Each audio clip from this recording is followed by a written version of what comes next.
continue to sleep with my God dreams.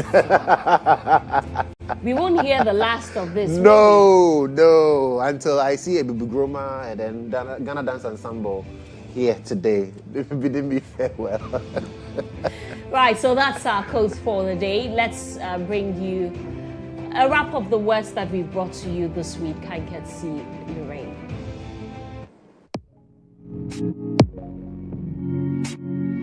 Here is a recap of the words we brought you this week. On Monday, we brought you Schadenfreude.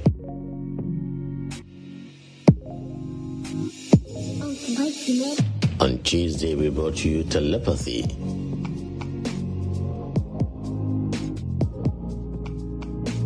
On Wednesday, we brought you willy-nilly.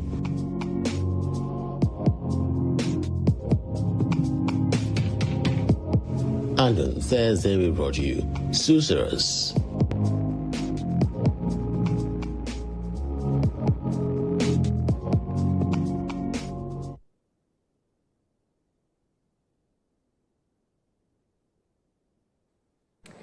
Right, so these are the words that we brought to you this week, kind courtesy Lorraine, and there are some words in there that you probably already must have heard before, like telepathy, willy-nilly, you know, but the first one. It has a German tone to it, Schadenfreude. Yeah. Learn these words, you know, improve your vocabulary. Yeah. It's very important. Especially when a lot of people on social media seem to be enjoying that. Go and learn what you are. Those people who like it when, you know, evil things happen to people, they feel happy about that. Schadenfreude, you are Schadenfreude. But I like Susurrus. Of course. And what's the other one? The one that was very soft. Squishy. Squishy. It looks like words that start with S have very nice meanings. Like Susurrus, Serwaa, Schadenfreude. Hey, it means something cool. Please, Joshua. Yeah, and rain about. Anyway, so let's bring you our video of the day. And I really hope that it's a good one.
Sent me the lyrics, but I'm still struggling with it.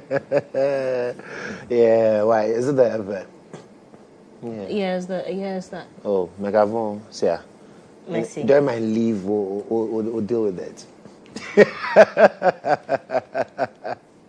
Yeah, so that's the video of the day. It's a Friday, and we're starting right here for you. And so, Stoneboy there with Fire. If you also like Serwaa, yet to learn the lyrics, don't worry. In the next 3 weeks, you can do that. But then, let's get into the conversations this morning with Inside Out.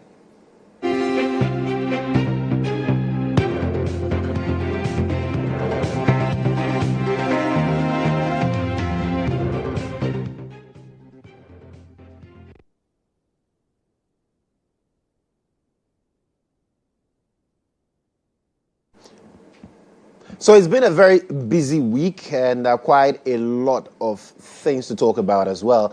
Talking about the senior high school issues, KNUST, and just yesterday we also got wind of some other, in fact the day before we also saw another video from another SHS, allegedly a teacher and a student in that, very compromising situation as well. And that has given rise to quite a lot of conversations. GES says there are sanctions for such teachers and head teachers as well. And then for the students who are in this act, there is some level of counseling that is provided, psychological services for them.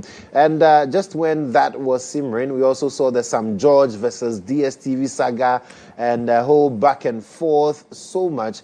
And we want to hand over the microphones to you for you to share your thoughts on these raging issues with us. The phone numbers are on your screen, so just pick any of them. And let's get talking. Let's know what's on your mind this morning regarding all that has happened in the course of the week. So let me start with the first caller. Hello there, good morning. Good morning. Yes, sir. Your name and where you're calling from? My name is Awal, calling from Bimbila. Right. Oh, how is Bimbila this morning? Fine, thank you. Fantastic. What's on your mind, my brother? Thank you very much. I want to speak on the impasse that day between the Ghanaians, the Minister of Communication, and the DSTV. Right. I don't know how difficult it is for the Minister of Communication to see there is a reduction to the various offers we were enjoying. If, as a consumer, I used to get a Compact Plus, which will give me the Champions League matches, the Premier League matches, and other league matches for 500 plus Ghana cedis. And now they are telling me that to get those same, matches to watch, I have to only pay 300 plus Ghana cedis. That is a substantial reduction. So if you tell me that a Compact Plus, because they said a Compact Plus is still, is 380 or so Ghana cedis, you are telling me that to watch only that they are upgrading channels. Yes, they are upgrading channels. The reason why we are paying for Compact Plus or Compact is that those channels are those that are going to give us the matches we want. And the reason why we are subscribing to those channels is that we need certain matches to watch. So if you can watch those matches with 380 Ghana cedis, or the channels that we used to pay for 380 Ghana cedis, we are paying for only 190 Ghana cedis. It means that there is a substantial reduction. Somebody like me, I have a DSTV decoder, but because of the amounts, I didn't subscribe. It's still lying in my room. But currently, because of the reduction of FA, I know I can pay for 190 Ghana cedis or 200 Ghana cedis to watch the Compact that was given us about 380 Ghana cedis. So we think it's a substantial reduction, and we have to commend the minister rather than being petty on, it's only the channels that have been increased. Those channels are what is giving us the Premier League, the Champions League, and what have you. Thank you very much for the opportunity. Oh, well, thank you. Thank you also for calling there and sharing your thoughts with us. You can also call the numbers on your screen to also share what's on your mind with us this morning. I think we have another caller, Sarah. Yes, hello, good morning. Hello, good morning. Hello. Okay, we apologize for that. when it happens like this, it means that a lot of people are trying to call. Absolutely. But yesterday, Joshua, we were here talking about the assistant headmaster of KNUST, who is KNUST SHS, yes, who has been asked to go home, and we are being told by the gender ministry now that there are, plans in place with the police to get him arrested. And we were also upset about it. Well, yesterday they've had to ask another person to sit at home because he was caught on camera having sex with a student, a teacher having sex with a student. And yesterday, I don't know if it was IB or you that was saying that that won't be the only situation. Yeah. It's clearly been happening. And it saddens me so much. I am not just angry. Unfortunately, we are unable to show you that video, but I'm sure that you've seen it. But it makes it more sad that it's actually happening. It's still happening. It's been happening, and it's still happening. And it might not stop anytime soon, because a lot of these teachers keep taking advantage of these young ladies, young girls. And nobody should give me the BS about it being consensual. Because when you are in a position of authority, you are in a position of power, you have a duty to the people who have been put under your care. Simple. You have absolutely no business sleeping with your students. Why? And that's the sad aspect, and even with the issue of consent, which of course does not come into this conversation at all. I remember I was having an interview with a paralegal practitioner on the issue of rape, and then he mentioned that consent can be withdrawn at any given time. So even if midway that consent is withdrawn, anything after that is deemed to be sexual harassment or rape or whatever that is. But then with this ones, you see, it is the dynamics. Student, teacher. There is a certain relationship that should be between a student and a teacher, and that relationship must not be sexual. Simplicity. That's the point you're drawing here. Because even in the universities, like IB said yesterday, we talk about lecturers having affairs with students and how terrible that is. Because as a lecturer, your job is to ensure that you are paying some level of, you're given teaching to the students, and not to get into those compromising positions. But we have another call on the line. Hello there. Good morning. Hello. Hello. Yes, if you could just pick up for me. Good morning. Your name and where you're calling from. Good morning. I'm calling from Kumasi. Right. So talk to me. What's on your mind? I did my national service at KNUST. And if I should tell you the kind of things that goes on in that school, you'll be amazed. Wow. Especially the students.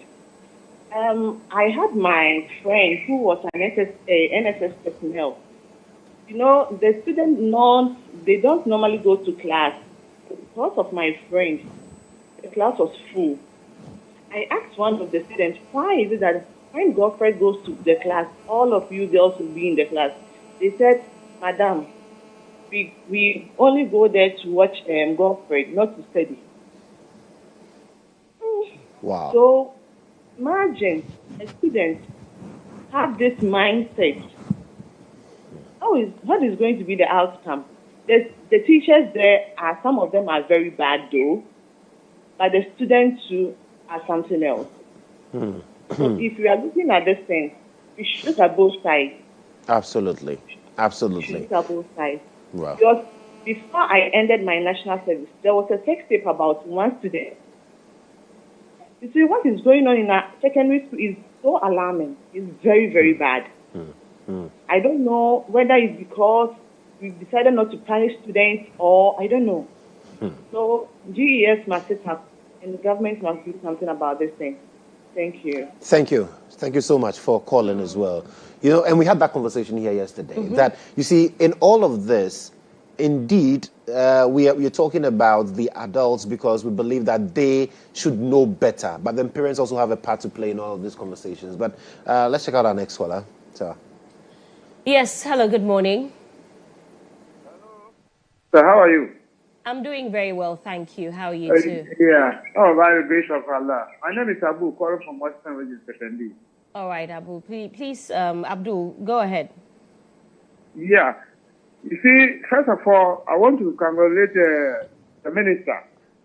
But you have the one thing to do for we, the GOAT users. We that we are using the GOAT TV. We need a summer reduction of our GOAT TV system because as I'm paying 90 Ghana, almost 100 Ghana every month. At least I hope the GOAT TV has to be reduced. Not the quality like as they have given to the DSTV. I'm very surprised APP people new a president, they say should start some judge. They are the one who supervise those increments for DSTV, MPP, through extra also. Now, they have reduced more than 30, almost 30-something%, some 50% and 30-something%. And then you are saying that it's not reduction. Now, if you pay less than 580, you watch a football match. Now you can pay 3 something to watch the same match. 3 something, and then you, the media, know. You have to educate them. Please. Not to encourage these kind of criminals, because we know 8 years, we know what they have done to this our country, country. You supervise this is increment. You didn't say anything. And as new government have come, first, and then you have to get some reduction. You are saying that some jobs should be sacked. For what?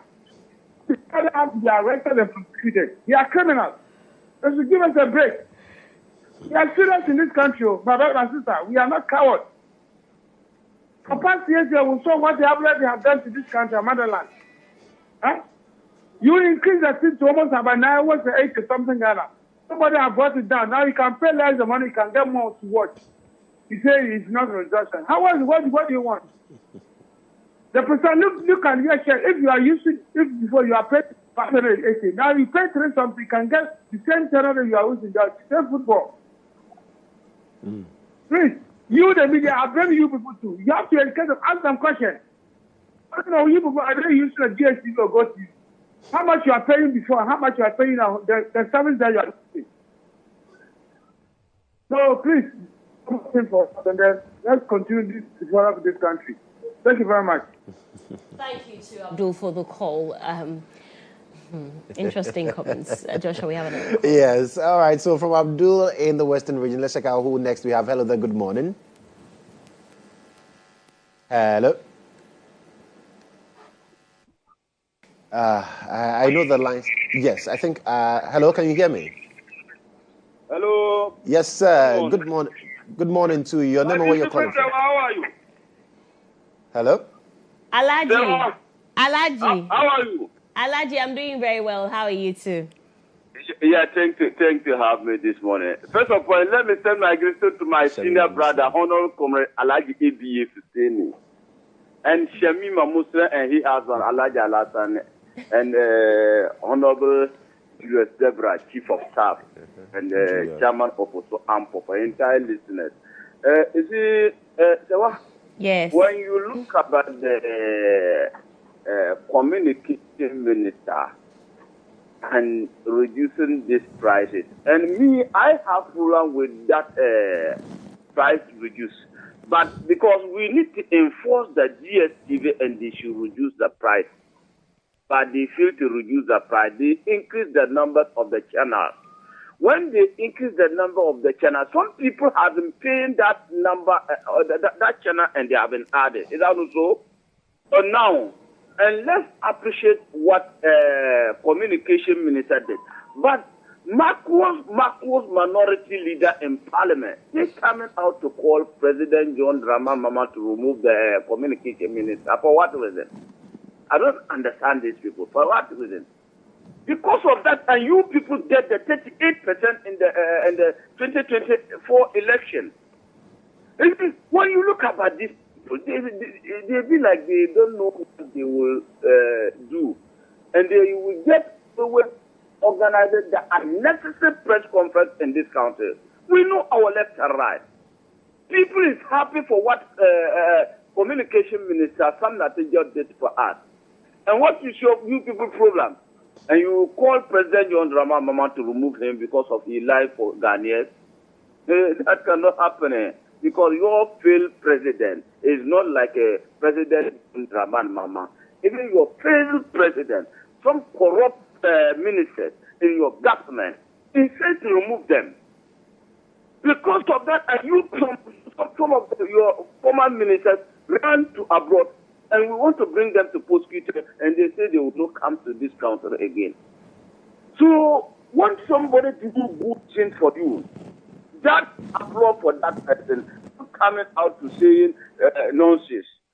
So, we will keep on saying what we will say. Excellency John Dramani Mahama's research agenda, I think the research agenda will fulfill. But I think some that they should continue, keep on doing what they did in this country. Maybe they will reduce the prices and add more channels for us, and we'll enjoy the GSTV, either than changing the different networks.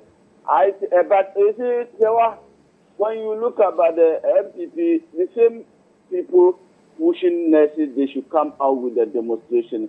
If you come out to demonstrate, it doesn't concern us, because getting to 10 months and they have been claiming that they did not been paid. 10 months.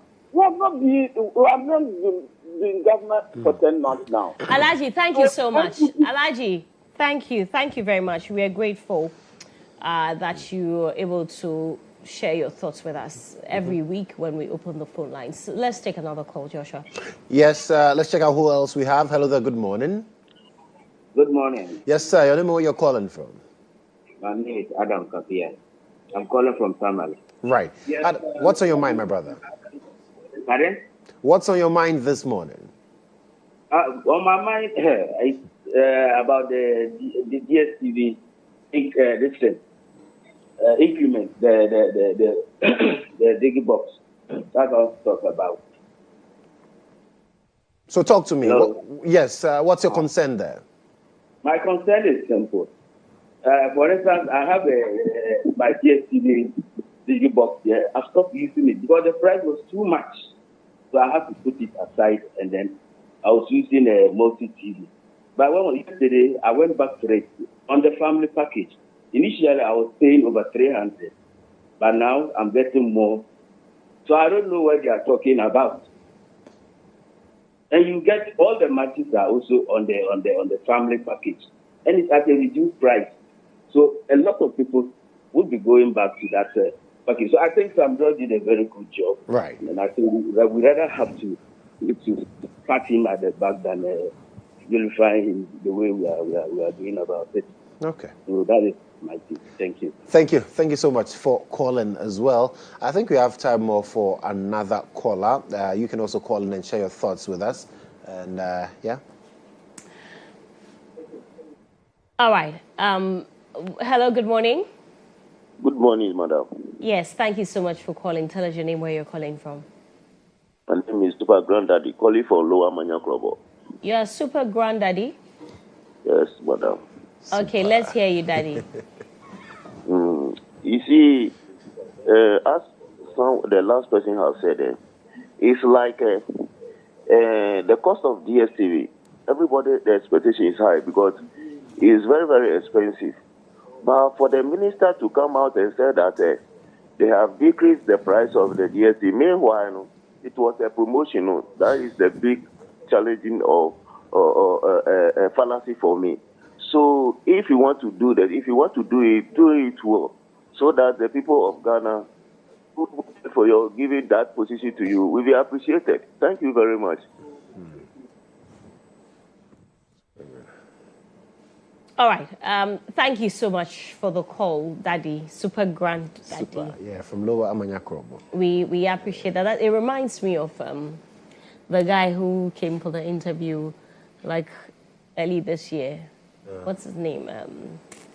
The guy with the chains. Yeah. He has this shop at Swag something. Oh, Swag we'll Nation find Papa it. Don something. Yeah. It reminds me of him. Anyway, thank you all so much for calling. We really appreciate it. But that'll be all for Inside Out. Jones will be joining us now for Sports Chat.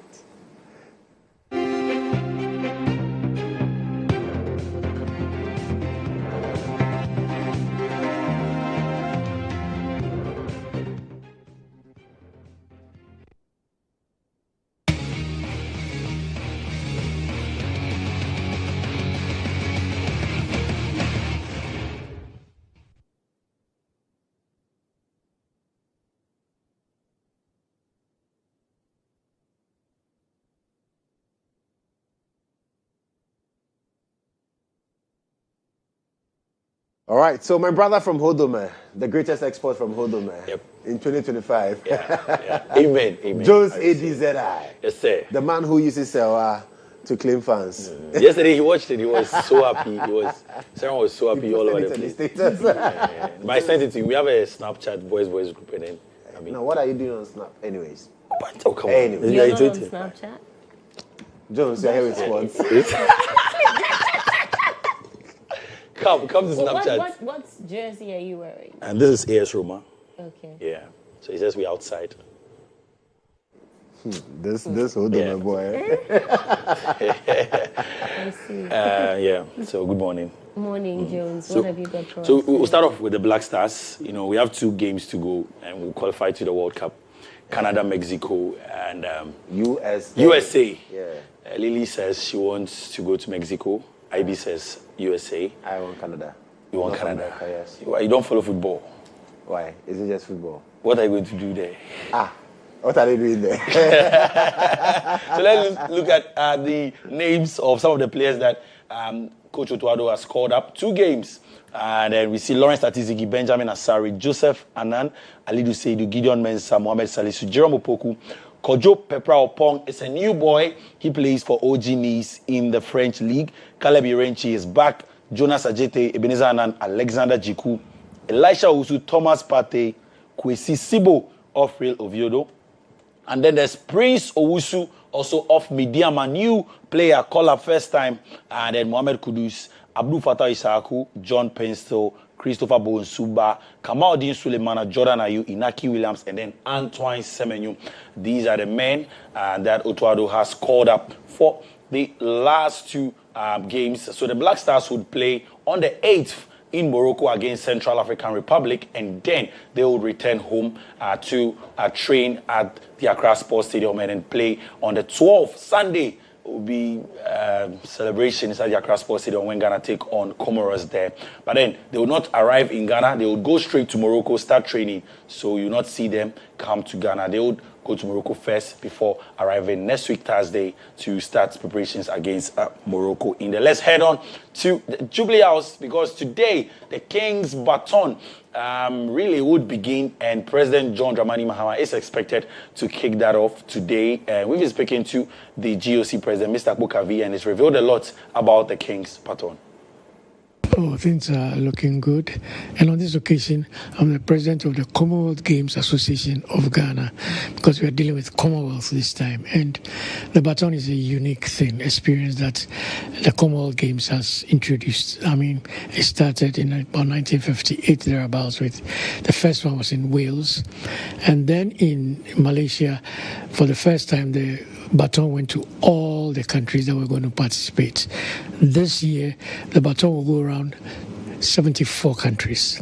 It started on Commonwealth Day when the King Charles, gave a message which was put in the baton. So then it goes around all the Commonwealth countries. And then when we get back to next year, when we get to the Commonwealth Games, the message we're giving back to the King, and he will read the message. And this is the first time we have a King's baton. All these years it's been a Queen, you know. That's what I know. Yeah, so it's going to be interesting. But it's very simple. What is going to happen is that the first person who would start the relay will be from the presidency. So then when we finish with a short ceremony at the presidency, the sports ministry, the Commonwealth Games Ghana, and the presidency together will say a few words. And then the baton will start a journey from the Jubilee House to some parts of Accra. Different people will be involved in the relay.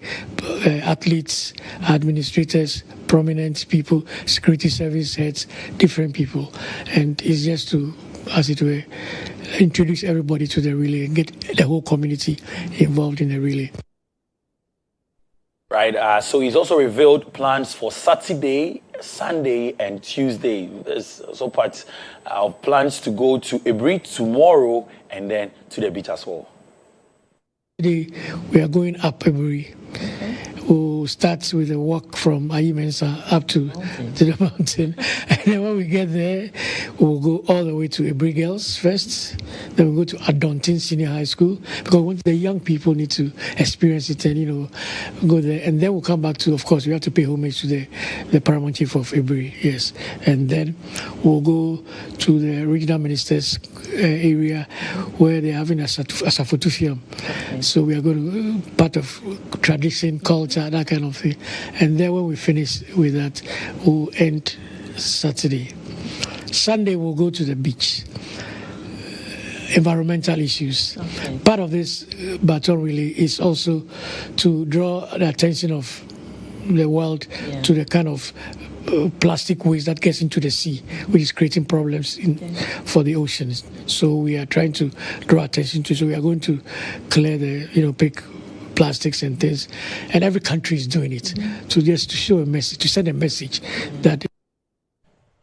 So today we'll be there and then to look at how the King's Baton Relay would go through Accra. But then there's the swimming championship today. It starts today. We'll bring you live updates from Boteman today 2 p.m.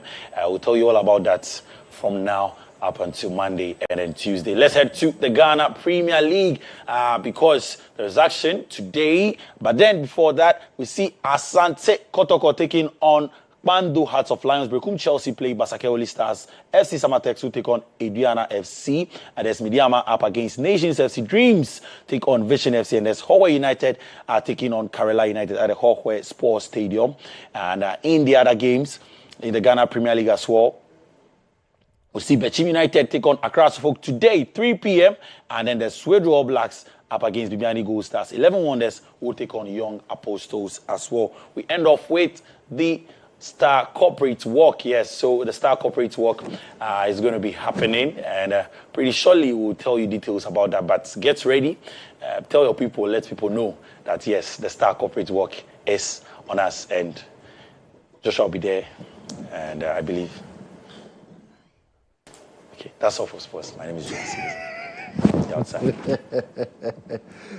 Jones, thank you so much for bringing us sports chats. Yeah. So the Star Corporate Walk is when? Coming soon. Details, yes. Right. We just... Okay. I remember those times when we used to do the Cheers Health Walk. Anyway, Jones, thank you very much and enjoy your weekend. Thank you too. Where are you going to eat the bengu today? I'm actually, my church, we are fasting, yes, 3 days fast. It's okay. First 3 days. First October, 2nd, 3rd. So you have to fast into the month. So you fasted yesterday? Yes, I did. And the day before? Tomorrow. Yeah. Are you sure? Come on. Come on. Thank you. Stay with us after the break. We'll take you through the newspapers.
Paper review. Let's tell you what is in the newspapers.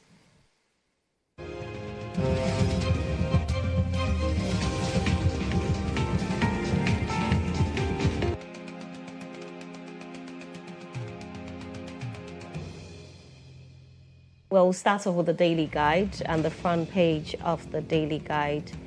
7 persons killed in collapsed Galamsey pit. And KGL supports under 17 Cold Soccer Championship. Nurses, midwives protest over 10-month salary arrears. And in Kasem Chiefs, Lord Government and Newmont apologize and resign minority to some George over the whole DSTV brouhaha. I think it's a bit of a stretch, isn't it? I mean, asking him to resign is just going too far, isn't it? Can we move on to the next paper? The Chronicle newspaper, Galamsey is going down, no need for state of emergency. So yesterday, the Amihere was sworn in as a justice of the Court of Appeal. Yeah. And he was asked a question about the need for declaring a state of emergency. Yeah. And he said that there was no need. To be very honest, I didn't get the head and tail of what he was saying. Is it? It can't just be me, right? I didn't understand what he was saying because he was saying that, the blue water guards. Yes. I didn't quite get it, but maybe because it wasn't the full clip that I had seen. Yeah. So it will be also unfair for me to draw that conclusion. But I really didn't get what he was trying to say. But anyway, well, President Mahama has made it clear that there's no need to declare a state of emergency. And today he's meeting CSOs and religious leaders. I don't know what the religious leaders are going to do in this. Okay. Because we know what the problem is. Yes, we do. We have always known what the problem is. Yeah. This is a party that campaigned heavily on fighting Galamsey if they win power, meaning they know what the problem is. Exactly. I don't know what the meeting with the CSOs and religious leaders, I would have thought that the first meeting would have been with the traditional leaders. Yeah. Because those are the areas where Galamsey is taking place, isn't it? That's true. But, well, we are waiting to see the outcome of this engagement with CSOs. So that'll be it for the Chronicle newspaper. The Ghanaian Times, concrete action now, public expectation on president's meeting with CSOs over Galamsey. Well, cocoa prices go up again. A bag is now being sold for 3,625 from 3,228. So what? Atu forcing is forcing, isn't it? Well done to him. We won't be a dump site for deportees. Are you sure? Because we all know that this visa, U.S. visa clemency is as a result of, they don't want to say it, but we know what's accounted for that. Yeah. And yesterday, government launched the Ejumara program, which is supposed to take up with the first 10,000 beneficiaries. To be very honest, I don't really understand the policy. The scheme. Yeah. So probably you'll help us understand it very well when we get into the conversation. So yesterday the Vice President launched it. We showed it live on GHOne. Yeah. If you watched Newsroom, we showed that for you. Yeah. And then we'll do the final newspaper. Then I'll get to my guest. So the Daily Graphic, 75 years of truth. Oh, congratulations. So the Daily Graphic. Energy Ministry pushes for open bidding for power generation. We talked about cocoa prices going up again. Congratulations to Atu forcing to Randy Abe. Yeah. Well done. Our farmers are now 400 cedis richer. That's good. That's really good. So that's it for the newspapers. Thank you very much, producer. Okay, so this morning, it's Friday, so we will be having our usual Friday review with the journalists who have been following the issues. And I like it because then I get to take a break from the politicians and the lies they come and tell me sometimes. It can get really tiring. Yeah. Ibrahim Al-Hassan is the producer of GH Today. Ibrahim, thank you very much for joining us. Elvis Dako is the managing editor for the News Center Newspaper. Yeah. Have you always been there, or you moved? I moved. I was with a finder. Right. And I decided to run my own paper. Yeah. Right. Yeah. You're welcome. Is this your first time on the show? First time with you. With me. Yes. Okay. Yes. You know what? I want us to start off with that video of the assistant headmaster fondling the breast of his student, and now the video of the teacher caught on tape having sex with his student. I don't know where the problem is. Is it with the GES? Is it with bad parenting? Is it the children themselves who are bad kids? Mr. Darko, do you have children? No. Not yet. Not yet. Not yet. But you've seen these videos? Yeah, I've seen the Excerpts of it. fondling of the breast one. Yeah. That's one. You haven't seen the teacher having sex with a student? No, I didn't see that one. Okay, well, unfortunately, we are unable to show it on TV. I will not even want to watch it. Exactly. Yes, it's not even nice, so don't even bother. It's not a nice thing to see, so don't bother. But it's very troubling. Yeah. And yesterday, we're discussing this on the show, that because this came out after the headmaster was seen fondling the breast of a student. And we're talking about, IB was saying that it can't be the first case. No. It's been happening. You go into the schools now and you see that, because I understand that the teacher that was caught on tape was set up. Yeah. Meaning it's something that he has been doing. Yeah. And then the students decided to set him up. Yeah. And even in the case of the assistant headmaster, it cannot be the first time he's doing it with a student. No. And then I have heard a lot of people, make the argument that the sex was consensual. And it is total BS, because when you're in a position of authority, you have a duty of care to your students and the people beneath you to take care of them. And then you're seen on video fondling the breast of your students. And then a whole sitting member of parliament says that it is consensual. Because it was the student who was recording it and kissed the forehead of the headmaster. And this is a member of parliament. No, you see, in this country, we all know what is going on around us, but nobody wants to talk about it. Yeah. This is the problem we have in Ghana. These things that have come into the public domain because it hit the internet. There's no one in a secondary school in Ghana who does not know that these things are happening. Exactly. But nobody wants to talk about it. It's a normal thing that is happening. In the sense that it's normal. Yeah. But what I'm saying is that it's been happening. It's a public secret. It's an open secret. Yeah. That this is what is happening in most places. But you hardly hear people want to talk about it. The system we have does not even give these young girls fair justice if they even gather the courage to go and report. Ask yourself in our secondary schools, are there opportunities and channels for young girls in school who are being harassed by teachers to go and report? What system do we have in place for them to report? They go and report, they are told, bring evidence. The teacher says, what you are saying is not to bring evidence. There will be no effort to investigate anything, because the teacher who has been reported is not the only person doing it. Exactly. Other colleagues are doing it. So the likelihood for them to be defended is always there. So you see, it's time we all look at this thing from a bigger perspective. There are various scenarios to this. Okay. One may be parenting. There are parents today who don't even care where their children sleep.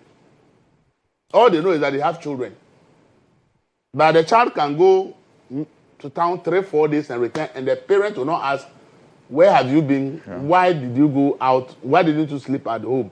So there are young girls from JSS, they are already sexually active, and they practice it. And because we have let our guard down on morality in society now, this is happening right in front of us. And people think it's normal. You go to rural areas and kids, they are working with their boyfriends on the street. You see this a teenager, beyond consensual age of sex. But everybody in the community know that, oh, this girl is the boyfriend. And it's normal. Nobody thinks that it is anything wrong with it. So our mindset as a society is the way it has changed from some time ago that even if a guy is seen saying, the way you'll be scolded by your parents and even any adult around, it's no longer the situation anymore. That is number one.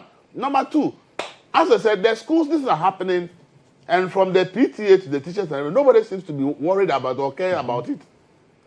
And there are some girls that are being pressured into sex, and they have no option because there's no avenue for them to report. And then when they go and report to, they will not be believed. And therefore, when they are threatened with, I will fail you, unless you give in, at a point, the student has no choice than to do it. It has, after the university, it has become like a normal lifestyle in the tertiary level. So if we want to deal with this, we must all begin to let the parenting that existed some time ago return to our society. If not, then we've lost the fight from that point. And then it is obvious that when a student goes to report a teacher, okay, or a lecturer to the same institution that this is it, the possibility of them to actually not treat it as a serious is high because familiarity. So for me, I would suggest that this is the time for GES to set up a platform, a system that is above the school, so that the issue of familiarity of who is involved does not come in. So that if there is a system where a child who is being pressured for sex by a teacher can report, and it is not the school authorities, and those is being reported to do not have any familiarity of the people involved, then I believe that some action can be taken. And then there must be this conscious effort to set up these things, people who are conscious about these issues, who actually understand the impact and effect of these things on young girls. So that when the report is made, the team that is receiving the report will quickly act on it. But if we reduce it to report to your school, the results will never be anything we think, because the teacher is somebody's friend. They are all a clique in the school. There may be a colleague teacher who is not into it, but the person being accused is a friend. How is that person going to sit on a disciplinary committee and say, I want to forget about my friendship and deal with my colleague who is being accused of this? So until we are able to create that system where young girls can freely report, and when the report is filed, action will be taken immediately on it. Until we get to that level, these things will only continue to escalate. Because when the young kids do not have the confidence that when they go and report, anything will be done. One or two have reported and they rather become victimized because they had been bold to say a teacher has done this or is pressuring them for sex. And then now all the teachers actually will end up punishing that child by giving that girl bad grades so that she will actually give in. If we cannot give them a system that is independent of their school, where they can just file the report and action will be taken, but we'll be asking them for evidence. When in the school, it is an open secret that Mr. A, Mr. B, this is what they do. And it's public knowledge in the school. The teachers are aware, the management is aware, the student body is aware, the SRS is aware, everybody is aware. But nobody will take any concrete action. And it keeps happening. So for me, these things that we are complaining about, we are only pretending as if we did not know that these things are happening. Anybody who is surprised is pretending. Because you cannot tell me that you live in Ghana today, you don't know these things are happening. They are happening on a daily basis. So for me, we all need to understand that until we create that system, and I'm telling GES, the Ministry of Education, that it's about time that they collaborate with the gender ministry and put in place systems that are independent of schools. Even at the universities, there should be systems that are independent of the university. That when a girl or a lady feels pressured by a lecturer, a teacher for sex, the person can file that report directly to that authority, and they will quickly act on it by actually suspending the teacher, investigating, and making sure that these things are done. It's about time we actually plant undercover agents okay, from the security services, the CID and co. This thing is becoming a problem for us as a country.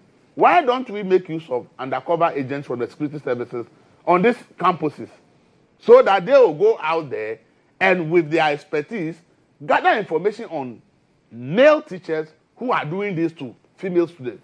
It can be done, but the point is, as I said, when the society itself is no longer frowning on underage girls having affairs, people think it's normal, and we defend it that, oh, there's poverty. The parents are not able to take care of her, so she's doing it for a living. We have all kinds of reasons to justify anything that is happening in our society these days. Things that 20, 30 years ago we see as abominable, today when they happen, we have reasons to justify them. And so long as we will continue justifying them, then it means that we are not ready to accept that we want to restore what used to be the case. And as long as we are not ready to restore what used to be the case, it will only continue to fester and expand. So it is not about complaining. It's not about talking too much. It's about acting. It's about deciding that it is about time that Ghana as a country take a firm stand and says, Ghana Education Service, Ministry of Education, create a system that is independent of every educational institution just to address sexual harassment among students from the lowest level to the highest level.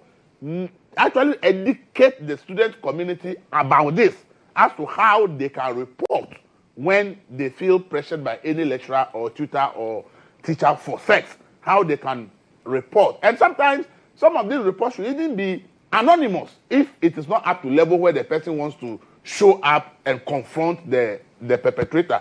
Let some of the reports that they will even find be anonymous, and then deploy investigators down there to go and look into it, whether teacher A, lecturer A, tutor B is doing this thing. But so long as we are not doing all this, and then when it comes out, we come and shout, and then 2-3 days is gone, and then we all go and sit down until another video pops up, we will not get anywhere, to only continue to fester among our society. And as long as, see, most of the time we think law. When you let your guards down on your values and your morals, it's difficult to see some of these things as a problem. And as long as society as a Ghanaian now will actually defend things that 25 years ago, 30 years ago, we would say this is an abomination. Today we say it is okay. It's modernity. Society is opening up. Oh, things are happening. It is not in Ghana that is happening. And therefore, why are you complaining? These are the excuses we give, for which reason we are not willing to actually attack the situation. So for me, if you have been to secondary school in Ghana, you have been to tertiary level in Ghana, nobody will tell you that these things happen in every school. It's not only one school. There's no single secondary school or tertiary level that some few teachers or lecturers are not known for harassing female students. Every school has the Mensahs there. 1 or 2, 3 teachers are known for harassing girls in the school. Even at the GSS level, everybody knows. The students know. The headmasters know. The heads of the institutions, they know. Administration officials, they know that Mr. A, B, C, D, they are noted for this. The question is, why is that they will not do anything about it? And then when video pops up, then we all start, hey, this thing the person has done, is that the argument that the child gives consent. How do you tell me that somebody who is underage can give consent? Do people even understand the meaning of consent by law? But as I said, I'm not surprised, because when you go to rural Ghana, you see a 40-year-old pregnant. And they say, oh, that is the boyfriend. This is the guy who impregnated her. You see kids. And they say, so this girl is supposed to be an underage girl and is pregnant. Nothing is happening to the man who impregnated her, because the man is able to provide food. That is the excuse. Look, one of the things that is happening in the Galamsey communities is massive teenage pregnancy. The guys go there and make the money. They are just impregnating the girls in the community left and right. 14, 12, 13, basa, everywhere. It's so, when you go to the community, why is this little girl having a child? So, and it's pregnant, has a child. You see 15-year-old and they say he has 2 children. In communities in Ghana. Yet nobody seems to be worried about it. So for me, we shouldn't sit down for this thing to come. If we are not going to take the bold steps, create the systems, and give these young ones the opportunity and the confidence that there is a very robust institution that when they file their complaint, something will be done about it. Nothing will happen because within the institutions, when they file reports, it's difficult for them to do. As I said, maybe the person has been on the staff for maybe 10 years, 15 years, okay? So they've known each other, familiarity. They've been friends. So if you go and report to the same people to deal with their own friend, it's normal that people may say, but I cannot take any serious action against this person because of my relationship with the person. So systems to deal with this, to me, should be outside the institutions. And I hope that somebody is listening and somebody want to act and says, it's about time we look at an independent body outside all educational institutions where ladies who feel harassed for sex can report, and the institution will be so robust, effective, and will tackle every issue with speed to give people confidence that when somebody is trying to harass them, they will. Because if the young girl thought that the person will fail me, and the person, all my effort, I know I deserve to pass. But here's the case, the grade the person gives me, nobody is going to challenge it. I don't have the opportunity to challenge it. And the person is frustrating my life, it's better to give him and then complete my school and go. That is the issue. So if the child realizes that there's no option, the only option is to give in and go because you don't have anywhere to go to for support. Right. Okay. Thank you.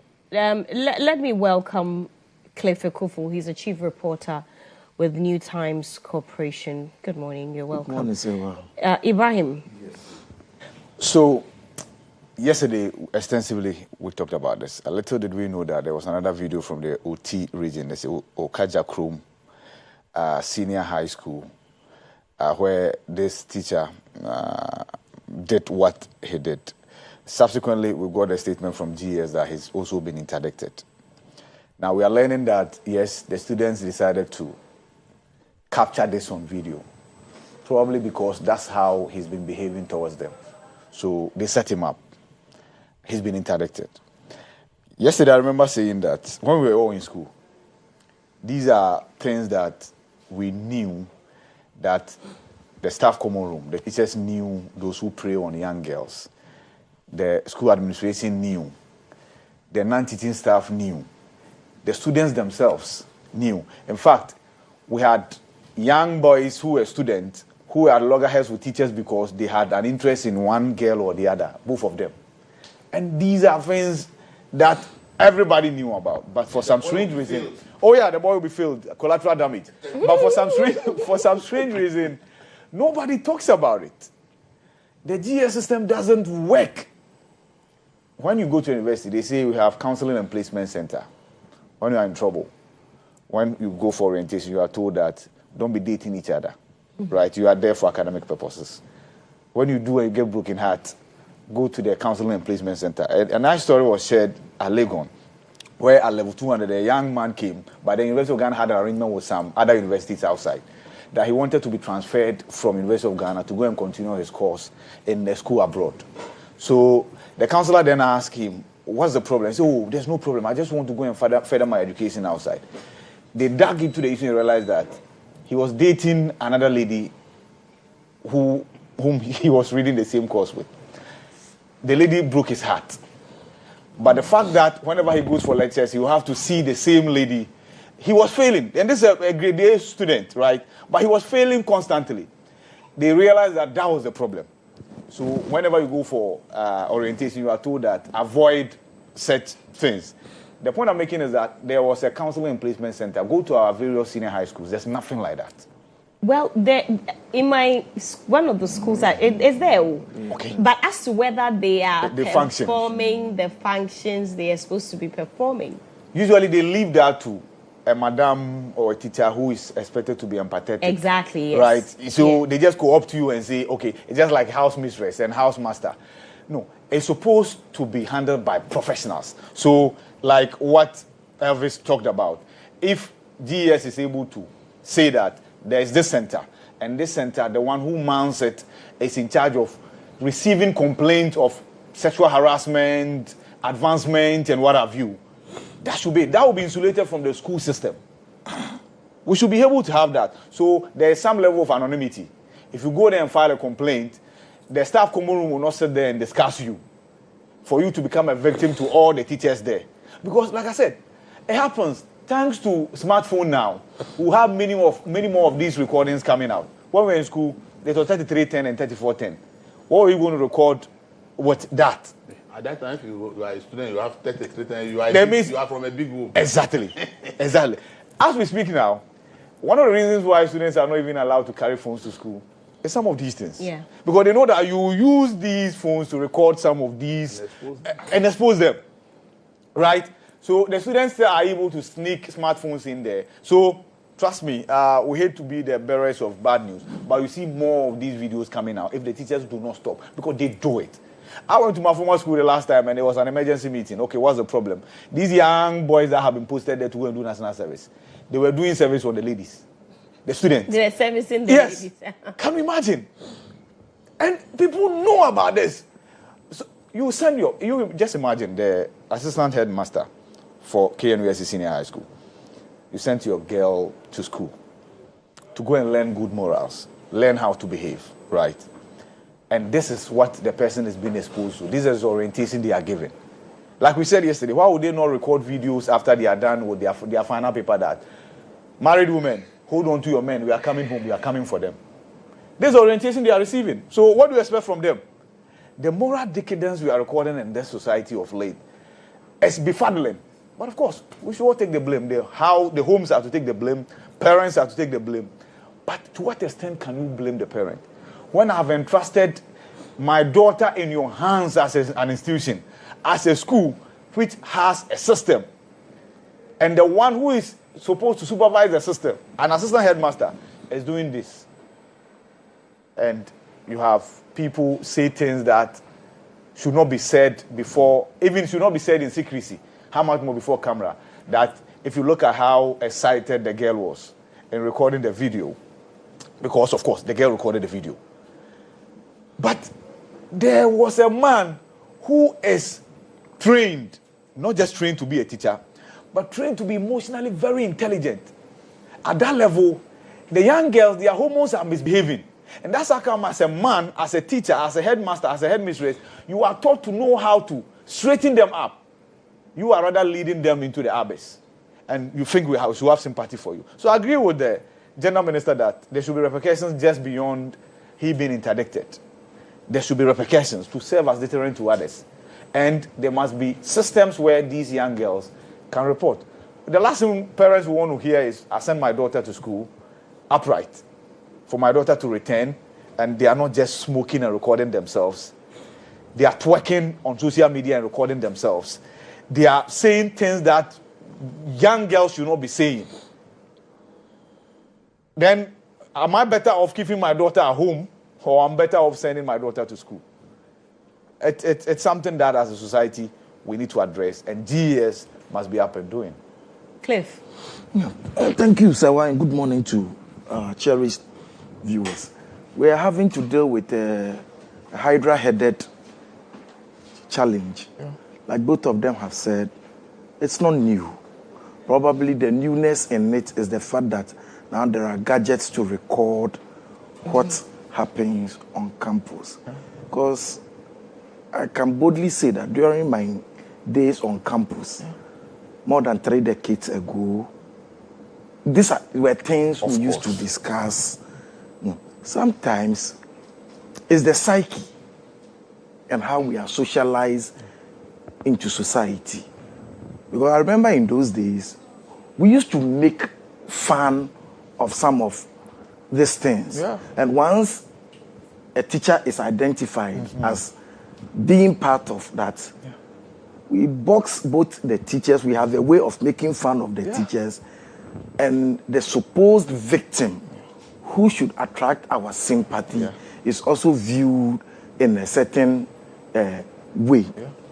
Like Evie said, it's sad that as a country, we major in the minors and we minor in the majors. What are the systems?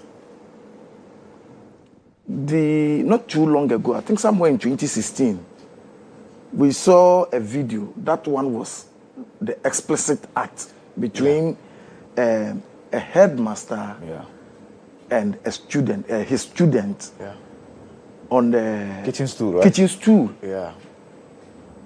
And the usual Ghanaian, people started mimicking and making fun using kitchen stool.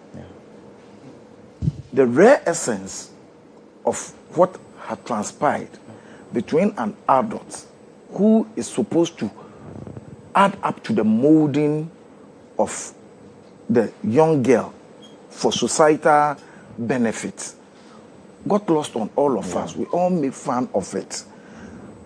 We talk about reporting. Have we asked ourselves how even meting out punishment to corporates end up being disadvantage to the victim because we are a society that feels empathetic towards others to the extent that sometimes the one who perpetrates the wrong and receives the punishment rather receives our empathy as against the supposed victim. So it's an issue we need to discuss in a very calm environment. Let's look at it, situate it within even the cultural context. How do we ensure that we protect our young girls until a point where they themselves biologically and legally can make decisions on what their sexual preferences are. But as it is now, we may be seeing the video, and already you go on social media, how people are making fun of it, and then the rare essence is lost on all of us. We will come back here another day to discuss such issues. I think the media must actually lead the way with very important discussions, guidance and counseling units. When we were in school, we used to have one small cubicle, and that was where that's guidance and counseling. And we used to have a prefect who is supposed to report to a teacher. Unfortunately, most often people go there and they are your mates. Sometimes you walk in there and even students are doing their own thing there. If we really, really, really want to get on as a society, we must begin to appreciate and put premium on the things we gloss over. Sometimes we assume it's like that. The girls are, nowadays people tell you, oh, nowadays the children are this. And I ask myself, so what's the difference between girls of today and girls of our time? The only difference is that today there are gadgets, so people can film some of those things and go viral. And once it goes viral, we use that as a parameter in justifying what this generation has become. But in those days when there were no phones on campus, entertainment night, when all of us are congregated somewhere, a mate of yours and a teacher, a tutor are hiding somewhere doing their own thing, a mate of yours and her own mate are sitting somewhere doing we used to have Lovers Corner on campus, and that particular spot, you can mount light 100 times. You mount it today. The next day, 2 days. By the time that night falls, the place will be dark. And where, you're looking for a bit, Charlie, go to Lovers Corner. You are likely to see Osimasi over there. Sometimes you go and it is so. So it's not a new phenomenon. The only new thing to it is that now we have gadgets to record some of these things, and then it goes viral. And clearly, that should tell us that we need to sit up as a society. What are our priorities? Because if you build within the next generation, if you mold them up in a way that such that they see things are that ordinarily should not be, that is what the society will become. So whatever we are seeing today is not, we are talking about headmasters. It is not just because the headmasters have grown and have become so. It is how they were socialized 30 years ago, they were 40 years ago. Corners of those ones. They have now become the headmasters. So as part of their psyche, it's a normal thing. So GES, gender ministry, what is our family values today? Because if a society will break, it starts at the nucleus, and the family is the nucleus of a society. If we are not getting things right in the society, in the family, we will all collectively come together and form a broken society, and we'll keep pointing fingers at others but ourselves. So, Serwaa, that is where our society is, and it's important that we put our eyes together and see where we go from here, emphasizing what our ethos are as society, as a society. All right, let's move on. Let's talk about St. George, the communication ministry, DSTV, Ghanaians and the minority. And Cliff, I'll start with you on that one, since you just ended. There are calls for St. George to resign. St. George. Very sad. It looks as if he does not appreciate the magnitude of the position he finds himself. Not even the position, but the fact that he's part of our executive. He seems not to appreciate the magnitude. Sometimes it is not so much about what you do, but the form and the style it takes. In opposition, through his vetting, you could see that this is somebody who still feels the childish boisterousness is what will carry him forward. Because probably that is how he has managed to break through to the level he is now. It has not dawned on him that where he has gotten to require a new set of skills and new set of skills to succeed in there. I have asked myself, what was this whole beef about DSTV? And when you are operating a liberal market, as a minister of state, is how people get paid for television in their home. What should occupy your mind? When we have a state broadcaster, the GBC, that should be leading the charge in terms of what our aspirations are as a society. Crumbling. You are not interested in how we salvage that important state institution.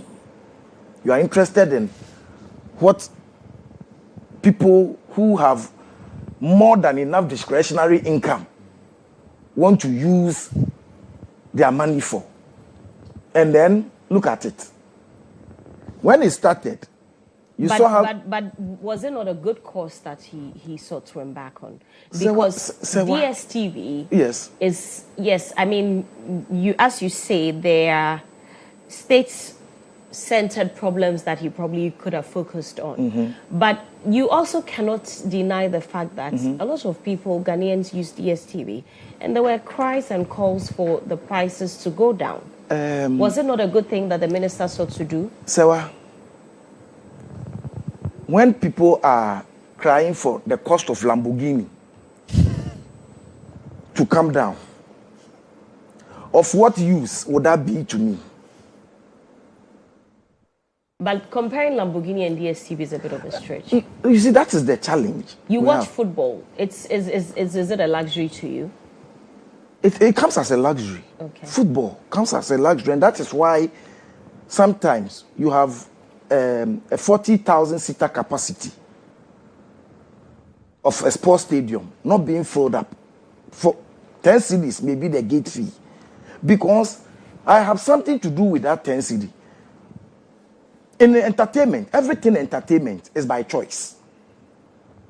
Everything entertainment is by choice. And that is why you find out that in the Western society, they have seen the economy of entertainment and they invest heavily in there because it is only discretionary. Why? People drives on surplus income. As we speak now, so what people are saving towards when is the World Cup? Is it next year or next year? Next year. Next year. People started planning towards US, Mexico, Canada 10 years ago because 10 years ago the next venue had already been announced. You understand? As a society, we have things that should occupy our mind. I'm not surprising that he's having eggs on his face because look at the communication between himself and DSTV. And even if you feel DSTV is your priority, use some level of finesse to achieve that goal. Now go onto social media and see. They say he's now the chief marketing officer for DSTV. Did we employ him to become the chief marketing officer for DSTV, or we employed him to become our communications minister to help address rare issues? Today, data has become, like the president said, digitalization is rare. It's no more abstract. And for us to succeed depends on data.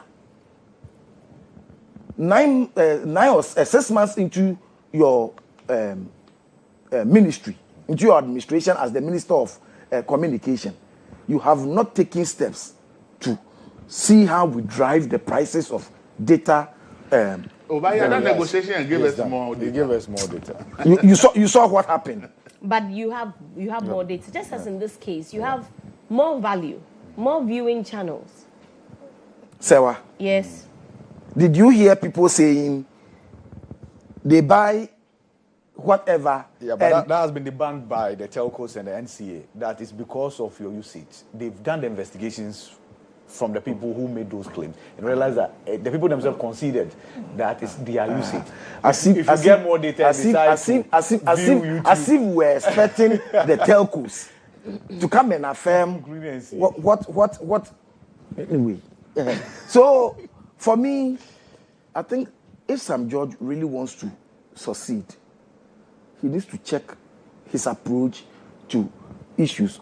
I'm not surprised people have already started calling. And you see, also people will tell you, if the president was to conduct a reshuffle today, he's going to be one of the first casualties.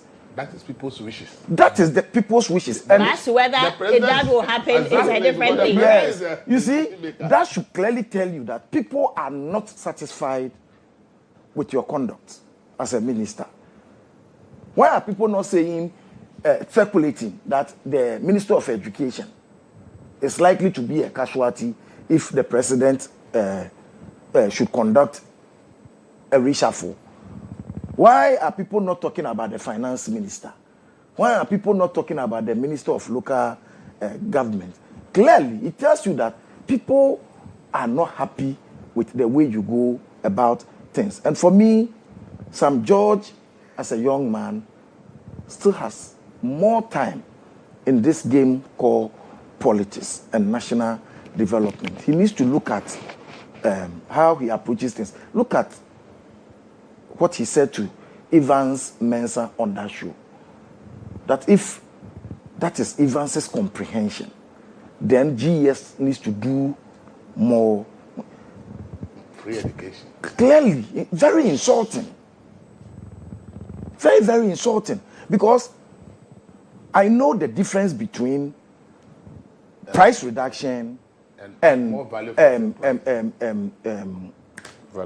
value addition. There are differences. Yes, you may give me some more value, but the point is, does that add 1 cedi to my pocket? You understand? So Clearly, it was insulting.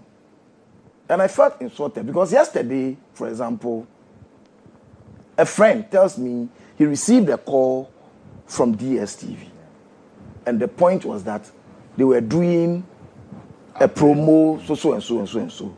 They still have to pay something. And he subscribes to Compact. Yeah. But then he was being urged to move one step up to get some benefit. And then he told the gentleman that, please hold on, let me stay at my Compact. Yeah. Because even what I have within the Compact, apart from football and CNN, the news channels, he virtually watches nothing. So adding more to it will mean next to nothing to him. Yes, you might have added some value, but then in terms of benefit, price reduction would have benefited us.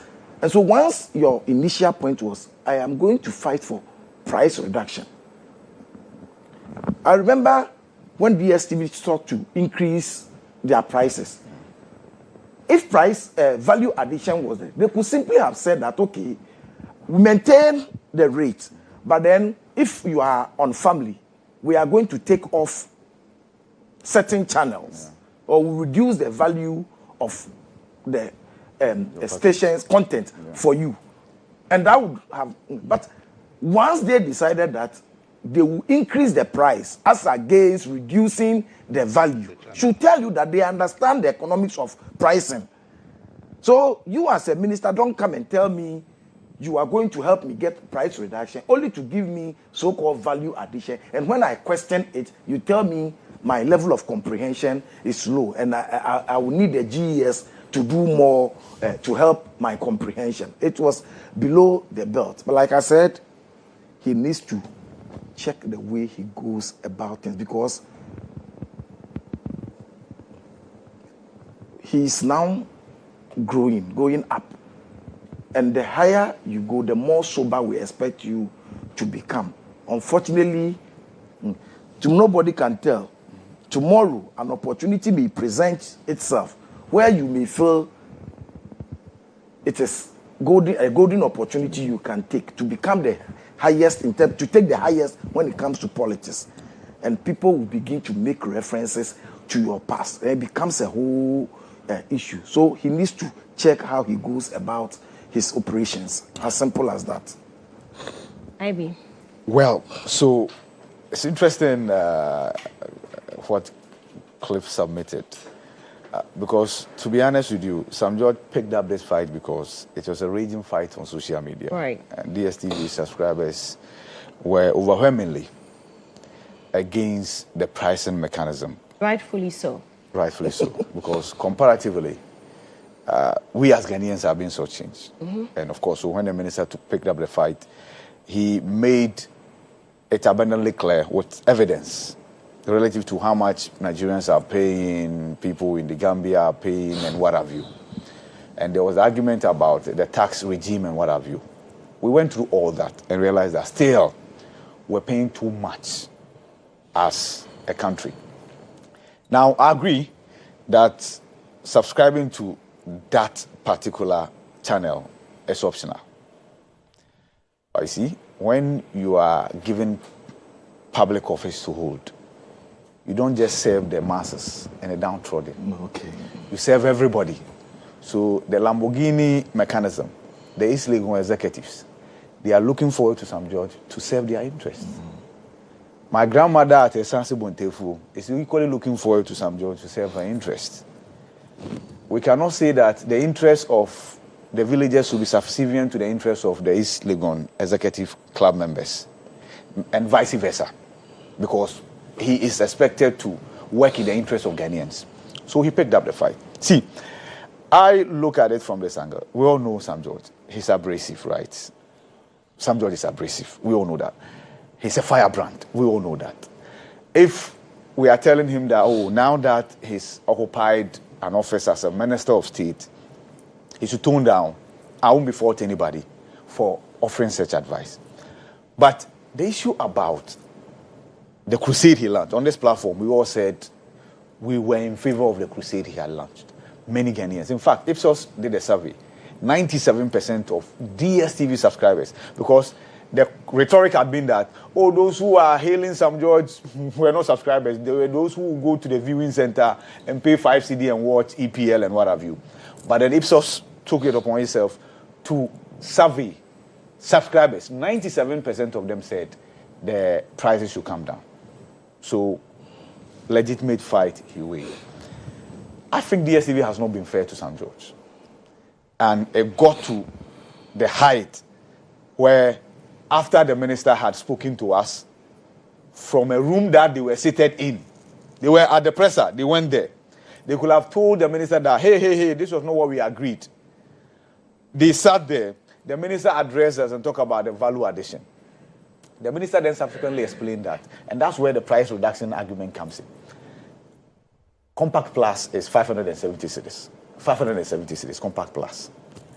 Now, you have a package and a viewing experience when you pay the 570. Now, with this value addition, those who pay for Compact, which is 380 cedis, will get the same package as those who pay for Compact Plus as we speak today.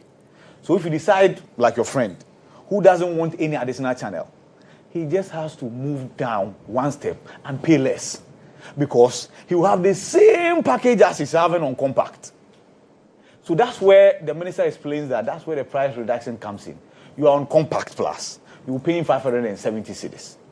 Now, for the same Compact Plus viewing experience, pay 380 and move down to Compact, which will still give you Compact Plus experience package. And that's the reduction. So that's the explanation. But there's a reduction there, isn't there? Serwaa, you see, per this explanation, there seems to be some price reduction. But in true essence, there is nothing like price reduction.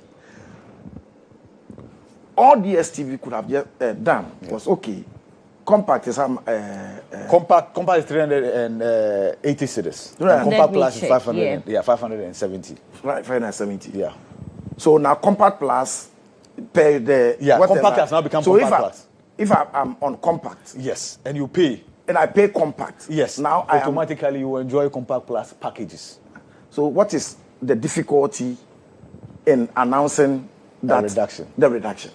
I get what he No, I get that. I get that. What's the difficulty? Preferably, or to make things easier for everybody, just say that the regular Compact Plus, because Compact is 380 and Compact Plus is 570. Yes. So just to say that if you want Compact, the price, instead of moving to family, right? Yes. It's family that if that you will downgrade to will now give you Compact. Yes. Why don't you just say that we reduce the price of Compact to this amount? But Cliff, yes, dear. you have a point, okay? Yeah. Now then, there's the explanation that you want the viewing experience of Compact. Reduce your pay or downgrade your package to family. How is that so difficult for people to get? I don't think it's difficult for people to get. The complication also comes in when the next minute we are told that it's a promotion, because of course, I get that. It is something every DSTV user gets occasionally. Okay. You understand? A price reduction is a price reduction. I get that. So like semantics. So like I was saying. So I think DSTV also looked at the economic impact of this. Because to be honest, on this platform, we spoke to DSTV. I called DSTV and I asked the direct question about downgrade. And the rhetoric was that, why would you want to downgrade? Because it is not in the interest of DSTV for you to downgrade. Absolutely. They are losing money, right? But you have agreed. The first option was offer price reduction. And on this platform, I said that the minister had proposed 30%. How about you show up with a proposal that says we can do 15%, we can do 10%, we can do 5%. DSTV never did that. The rhetoric was that we are not reducing prices. And you get there and you agree that, okay, we'll add value. But there should not be restrictions. If I'm on Compact Plus, I decide to come back to Compact, it's my decision. But then that will also mean that you are losing money. So then, subsequently, they came and said it was a 3-month promotion. The minister had mentioned that after in December, the committee will meet again, and there will be evaluation of this announcement that has been made. If at that time, DSTV feels that we've lost so much money that we cannot continue this, communicate that. But yes, moving forward, I think the most important thing to do is to empower NCA. Empower NCA, of course, which is a body under the Ministry of Communication, to take up some of these things and use its regulatory powers to ensure that the consumers are not shortchanged. Again, we are told that there is this consumer protection bill that has been in and out of Parliament for God knows how long. Right. This Parliament should get it passed. So we empower independent entities to ensure that there's fairness. So it doesn't come across as if somebody wants to take a political advantage and say that you are mustering out private businesses, the business climate is not favorable to the private sector and what have you, because that's where the conversation has degenerated into. When indeed many Ghanaians were in support of what the minister sought to do. Right. So to me, yes, the whole thing is untidy, but I think moving forward, I agree that DSTV has been very unfair to the minister. Like I said, the minister is an individual. Sam George in opposition, as you mentioned, some people expect him not to be the same Sam George in opposition when you are in power. That's a piece of advice that can be offered. And it's something that I think you should consider, right? But let's not throw the baby away with the dirty water, because we put him to this. And still overwhelming number of Ghanaian supporters. What exactly do we want? Do we want him to get us something or we don't? It's either we want or we don't. It's not because of who he is. Once he makes an effort and there's a pushback, quickly we all recoil and say that, yes, let's go after him. That's most unfortunate. Yes. Mr. Dako. Sam George must eat humble pie. Okay? If you go to a battle and you lost it badly. He has been bruised badly. But we all lose battles in life. Governments lose battles. Individuals lose battles. He's lost this battle very badly. And you should accept it. And learn lessons from it. And know that in government, it's about diplomacy. It's not about machoism. That's not what you are put there. Sam George hinted that this is what he wants to do. Then DSTV said, oh, Minister, that's what we are going to offer value addition. DSTV offered. Sam George held a press conference and said, no, he's not interested in value addition. What he is asking for is a 30% price reduction. That is Sam George. Nobody forced him to say that. You made a post, that is what I want to do. The company responded and said, we will give our subscribers more value. And you said, no, that's not what you want. You want them to reduce every package they have. You want them to reduce price so that the subscriber will save money into their pocket. That's what Sam George said. So if you go around the roundabout, somebody said you go around the roundabout, and then you come to the same proposition that they gave you and you said no, and you want me to believe that you achieved something, I will never agree with you. Just admit that you lost the battle. Because whatever you are telling us today, that is what you have achieved. It's what DSTV proposed from the beginning. Say that's not what you want. So how do you want me to tell them there is any victory for you? You have no victory, zero victory. DSTV has won the fight. If it's 5 rounds, they gave you 5 knockouts. If it's boxing 12 rounds, you had total knockouts on the first round. They beat you for every round. This is what it is. Because if you had listened to DSTV from the beginning, that they want to offer more value and say, okay, if you are going to give more value, then I think customers are going to benefit. That would have been the end of the conversation. But you said no, you rejected it flatly. And then you go and make all the noise. And then you come back and say, the very thing that I rejected is what I am offering you, the subscriber. So, bottom line is, what has he achieved? He has achieved nothing, and let's not run away from that. Let people in power know that you have the power, but how you use it is also another issue. His approach and everything was wrong, and he got it wrong, and he lost the battle badly, and he must accept it and move on and learn lessons from it. The very thing you said, every DSTV subscriber knows that DSTV does these things regularly. That's not what you said. Everybody said, oh, this package is what I want to, but I want the price of that package to be reduced. Not add more value to it. That's not what the customers were asking for. They said, reduce the price. And they said, I'm going to give you that. And you went and you failed, and you said, we should clap for you. How can I clap when you are failed? You yourself set your exam. And then by the time you finish marking your own paper, you got 0. You set your exam, answer your own question, and by the time you are done, you got 0. And you said they should clap for you. We can't clap for some judge on this one. He should accept it that he got it wrong. DSTV actually taught him a lesson. And he should learn it the painful way. Next time you know how to go about it. If he had not made all this public noise for fanfare and had gone to sit with DSTV in a room and say, look, this is what the public is saying. I'm the minister of the sector. What do you think you can do to assuage some of the people? And DSTV said, if that's the case, it's not even time for our promo. But because of this negotiation, okay, then we would rather want to start the promo from now and say, oh, we had a discussion with minister. We normally would do the promo around November, December for Christmas. But then because minister has intervened, we are giving you more. We will praise him for that. So he should understand that diplomacy and negotiation is more important in the office he holds. He's no longer on the opposition campaign platform. It's no longer where he is. He's now holding power. And he should learn how to use power. First of all, this is a fight that he should not even venture into in the first place. Because, as IB has said, the Consumer Protection Bill is in Parliament, it's not been passed. NCA is a technical regulator.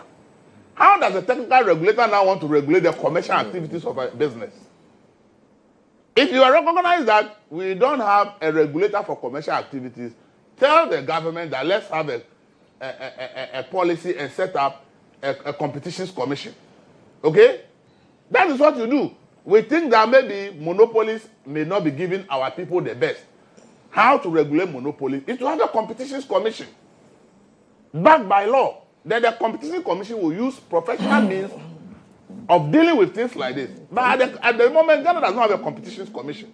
And you don't have a consumer protection bill. You don't have a pricing commission as well. You understand? And NCA is a technical regulator. It's not a commercial regulator. So I will say that Ministry of Trade will now go to the market and tell the yam seller that the people are complaining that a tuber of yam is 20 Ghana, 2 SS, so bring it to 5 cities because the Ministry of Trade and selling yam is trade. Is that what you are saying? Or Minister of Trade will go to Guinness and say, Guinness, sell a bottle of Guinness at this price because people are saying it's too expensive. You can't do that. You can't do that. You only do it through a competitions commission. You will do that through a consumer protection law. You have the legislation, but we have not passed them. So as a minister, if you see that there's a concern, rather advise government that let's put in place this kind of legislations and then institutions so that they can help deal with monopolies that are trying to actually cheat our people. And you see, you are doing all these things, and one of the options you should have is to have a competitor come to the market and give DSTV some competition. The competitor that will want to come, sit down and looks at it and says, DSTV has been in this market all these years. A minister comes one day and says, me, I'm now going to tell you how to run your business commercially, even without a competition commission, without the consumer protection law. Do you think that that competitor, excuse me to say, does not know what is going on? As a business person, the competitor is never coming. Because the competitor is okay, one day another minister also can come and say, this is what I also want to do and destroy my business. So for the signal to investors, it is a very bad one. Because we already had a very bad one with Goldfields Dama mine issue. And we have to recoil and say we have a 1-year extension for us to do a transition. Yes, their lease had expired, but then the way we went about it ruffled investors seriously. So if you are treating a business in this manner, your actions is telling investors a different message. See, so our president will travel around the world and be begging investors that come and invest in my country. And then the investors sit down and say, but if a minister can just wake up one day and be issuing fiats, directives, and ordering companies to reduce prices, what am I going to do in that market? I don't want to go and work in a control market, a control price market where somebody can destroy my business with just a directive, so I won't come. This is the signal some judge action will be sending to investors. And it's a very bad signal. And that is why nobody should entertain what he has done. But you know, I was asking my colleague this question yesterday, that why do I feel that some people are happy that this, what they expected, they didn't get? It's like there's some joy that the minister failed. There is no joy, see? Because what he sought to do, although you know, you have given the explanation, he's not supposed to, he cannot control the commercial market and all that. He sought to embark on a fight for you and I. Yes. If you want to do the right thing, but use the wrong approach, I will not praise you so for it. Should we not be talking about the approach, probably, but that's instead of being excited that he has failed? No, but everything I've said is about Ford, the approach. okay. I said it was going to sit in a room with DSTV, and they make the proposition that, okay, it's not time for a promotion, but because you engage that, we will start the promotion early. And we will say you are the one who intervened for us to do it, for you to get credit. All this would have happened. I have said it clear that the approach is wrong. He doesn't even have the legal mandate to do what he has done. But see, you may not have the legal mandate, but when you use diplomacy and negotiation skills, you can still get something out of it. So all my submission is that he used the wrong approach. You don't approach this thing in that manner. Nobody is happy. Me, maybe somebody may be happy, but as for me, I'm not happy. I'm not happy that we didn't get reduction. Okay? But I'm also not happy that he went about it the way he went about the whole issue, because that is not the right way to do it. You cannot, if you go to court, you will not say that because you have a right cause, you use the wrong approach, and the judge will say that you are right. Will any judge tell you that? So you see, let's be realistic. Let's be realistic about the whole issue. I will be happy if there's reduced price. Why not? I will be so happy, because some Ghanaians who enjoy it will also get some relief, which is good for all of us. So I'm not the person who will say that DS will not reduce the prices, I'm happy. I'm saying that this is not the way to approach things. You could have done it in a different way and even get a better result than this egg that has splashed on his face.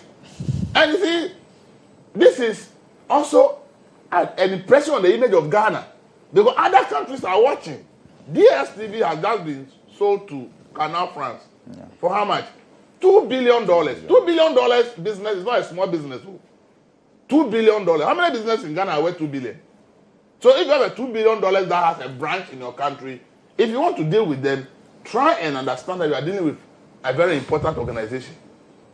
I would have been happy if some judge had said, President Mahama, DSTV says they are selling. President Mahama, I believe that Africa is in this mess because the Western countries take delight in telling too much negatives about us. And though we have so many positive things, they will never highlight it. And the reason our positives in Africa are not making it anywhere in the world is simply because we don't have continental media powerhouses that when they speak, the world listens. And therefore, DSTV, which has built a brand, an African-built brand, that is the favorite of English-speaking, in fact, the entire of Africa, uses DSTV. President, I want you to go to AU and tell them that $2 billion should not be anything that Africa cannot afford. And that, President Mama, I want you to go and convince AU to find $2 billion and buy MultiChoice, so that MultiChoice become the mouthpiece, the continental broadcasting mouthpiece of Africa. And that we can push the positive African narrative to MultiChoice. Now, AU owns it and run professionally. All our presidents will no longer go and grant interviews to foreign media houses.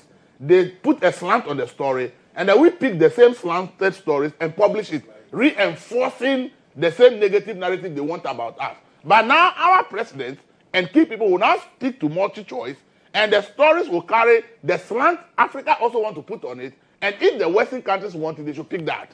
This is what I expected the communication minister, who will be looking at the power of information and the power of soft power, to do. France is buying, it's not buying, has bought it, because we are kicked France out from the political arena.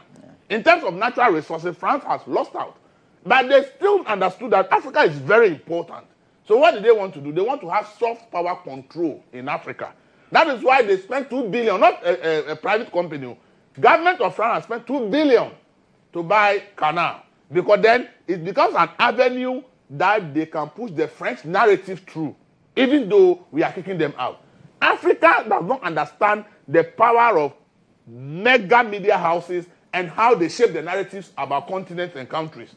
When China closed its doors and said they are building, they built a beautiful country, but they still had the negative side because the Western countries decided that once you are building, we will malign you and make you look that you are the worst country on earth. After building, they realized that their image is completely damaged. What did they do? They had to set up a string of media houses across the world and pump public money into it to tell the positive China narrative. The latest survey that was done in Africa about how African youth, people see Western countries and China. China has more positive image than the West. After the Second World War, when Germany realized that their image has been well bruised, they set up the DW as the foreign service arm of their foreign service to tell the German story the way they want it to be told so that they can rebuild their image. Everybody on the BBC is the foreign service arm of the UK. Everybody on CNN does what America wants them to do. And Africa is sitting down, nothing.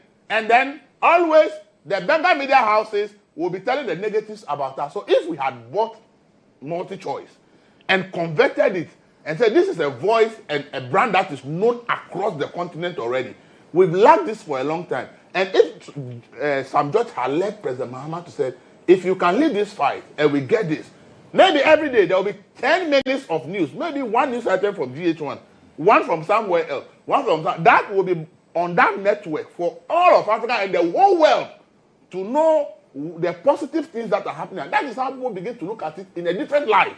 Okay. But we do not have this kind of narratives. And then we are rather thinking about muzzling out an African-built brand in a certain way that we shouldn't even try in the first place. All right. I believe that quickly, please we should understand that the world is moving in a certain direction. Unfortunately, I still hold the view that our leaders are all far asleep. They don't even know where the world is going. And it's about time that some of us say that we must wake up. And the waking up, one of it is to having the agenda to build a continental global media giant that when they speak, the world listens. Okay. Instead of these our fragmented things that we are doing. All right. Okay, let's move on. Let's deal with the last topic, then we can wrap up the show, the conversation. So today, President Mahama is going to meet CSOs and religious leaders on our fight against Galamsey. I have heard a few people say that these aren't the people the president is supposed to be meeting, but I don't know what your thoughts are on it, because we know what the problem is. Remember, this same Sam George we were talking about when they were in opposition said the president could end Galamsey in 1 week if he wanted to. They have been in power for 8 months, close to 9 months, and we still do not know where we stand in our fight against Galamsey. Ibrahim. Well, so Galamsey must be fought without ifs and buts. But of course, Elvis said something about NCA and its powers. I do remember when NCA declared MTN a significant market power. It's by law. That's the point. That's by law. Oh, I'm coming. There's no that law with the DSTV. And what was the implication? It meant that even pricing. Oh, you went back to that? Yeah, no, I had to clear that. No, even pricing was affected by that. By law. That's the point I'm making. It's not in the... but you talk about the fact that the NCA is just a regulator and it could not do what it was doing. Yeah, mind you, if NCA had engaged in anything illegal, trust me, multi-choice would have gone to court. Court never came out. Now that's why they couldn't shut them down. Do you know why they couldn't shut them down? We have no basis to shut them down. Oh, no, I get that, but we never got there. That's the point. But anyway, back to Galamsey at Serwaa. See, if there are anything, any things, any mechanisms, any measures, and there is any time at all that we needed to have Galamsey addressed, so it is now. Yesterday, the UN rapporteur visited the presidency. In their report, they talk about the fact that if there is anything that is a single threat to our stability as a country, it's Galamsey. It's illegal mining. Now, so if an external body comes to tell you that, yes, you've dreaded the coup d'etats in the 70s, you could sleep and wake up and the president in office is a different one, right? Mm-hmm. We had to send military to DBC to go and permanently stay there just because it had become very easy for anybody to marshal a number of soldiers and say that we have taken over and we are making a declaration on the public broadcaster. Recently, we sent them away from there to signify that our democracy has come to stay. So if anybody from outside comes to tell you that if there's a single biggest threat to your stability, as Galamsey, then it means you need to sit up. So enough of the rhetorics, to be honest with you.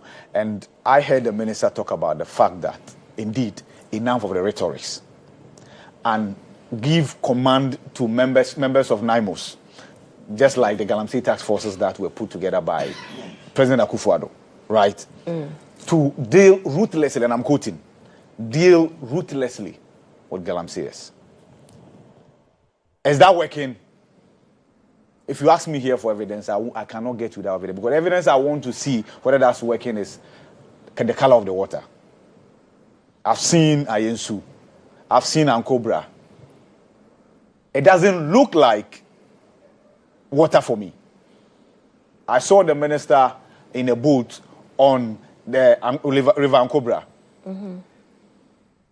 I didn't want to describe it as a river because it was not a river, just some brownish liquid that he was on, right? So that's how much damage we have done to our environment.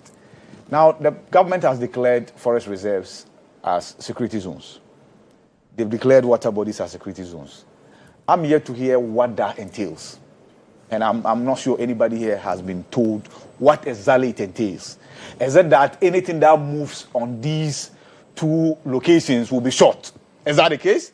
Is it the case that nobody will be allowed to send any implement that is capable of even digging the ground to these areas? Is that the case? If that's the case, how many boots are we putting on the ground? So I want to hear that from the president today. If that's why the president is meeting the CSOs, then hallelujah. Use that opportunity to tell us what it means so the miners will also know that it's not just the pit that will collapse and kill you, as we have witnessed just yesterday, 2 days ago. But this is the measure we are putting in place. This is what will befall you if you enter a forest reserve. This is what will befall you if you man on a water body. I sat here and said that I think the president can do whatever that the state of emergency requires without opening his mouth to say that I've declared a state of emergency. Absolutely. He can do it. Is it the soldiers? They are at his beck and call. Is it the police? What is it that he wants to deploy that he will need an open declaration of a state of emergency for him to do? So it's just semantics, just name. The bottom line is that we've gotten to a place where, aside the fact that our children are being born with deformities, and this story we told under Akufo-Addo, and there were many who felt like the media was being sensational. I remember on this platform when we told that story and engaged professors from KNUST, the rhetoric was that it's not been established. And I remember we speaking to a nurse in the Western region. The nurse almost lost her job because she had corroborated a story that in a certain mining community in the Amihere area, babies are being born without limbs.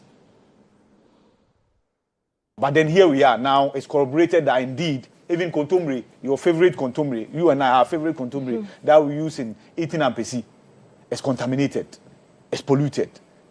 Now we have FDA conducting its own research and saying that maize, corn, contains some high levels of some toxins that hitherto we've not recorded. So if there's scientific evidence that we needed, now we have that scientific evidence. If it's a warning that we needed, now UN is warning us that if there's anything that can destabilize this country, it's illegal mining. Let's wait and see. I think that this government can give itself the end of this year because in 3 months, if you take action, the waters will bear testimony to your work. And Akufo-Addo, at the point we had the water being clean as evidence of work that had been done. But at the point we gave up and it became free for all. So, yes, this government can say that we've been in power for only 9 months.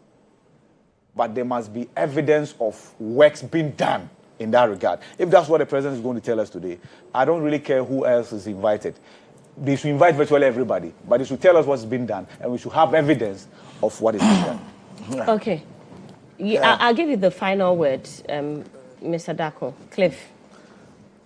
Serwaa, yes. In your preamble, you said we seem to know the problem. Do we not know? You know. I have sat here,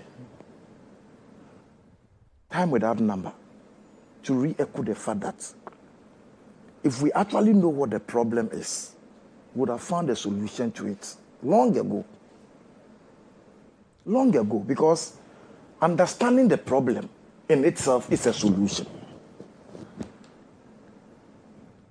We talk about illegal mining. What is our definition of illegal mining? What is the distinction we draw between illegal mining and irresponsible mining? For how many years? At least, I've been writing. So I know, as far back as 2010, I was writing stories that was giving me front pages about Galamsey. From 2010 to date, it's how many years? 15 years, yeah. Yes, between governments. Yeah. And the problem keeps escalating. Clearly should tell you that there are two things. It's either we do not understand what the rare issues are, or we are lost in our way in dealing with this thing. I have said, let's define what exactly we are fighting. Because growing up, what was defined as Galamsey isn't what we are fighting today.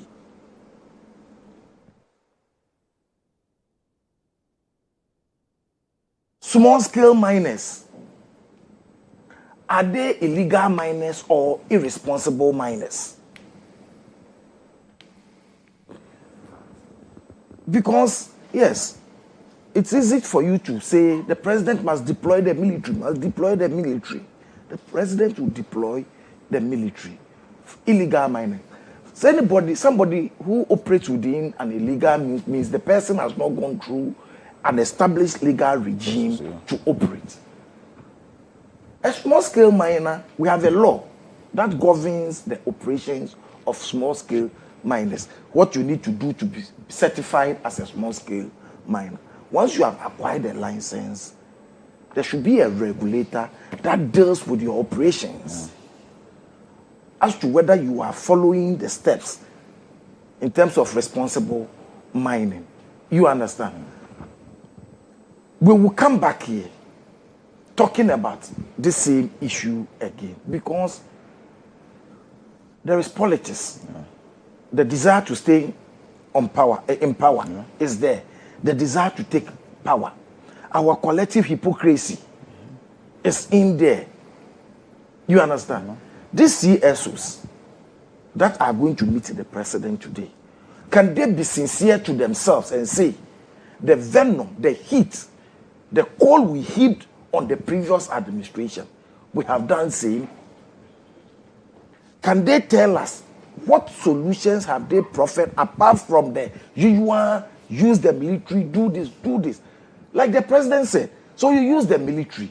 What of the 4 million people that are likely to lose their livelihood? What alternatives are you creating for them? And it is not just any alternative.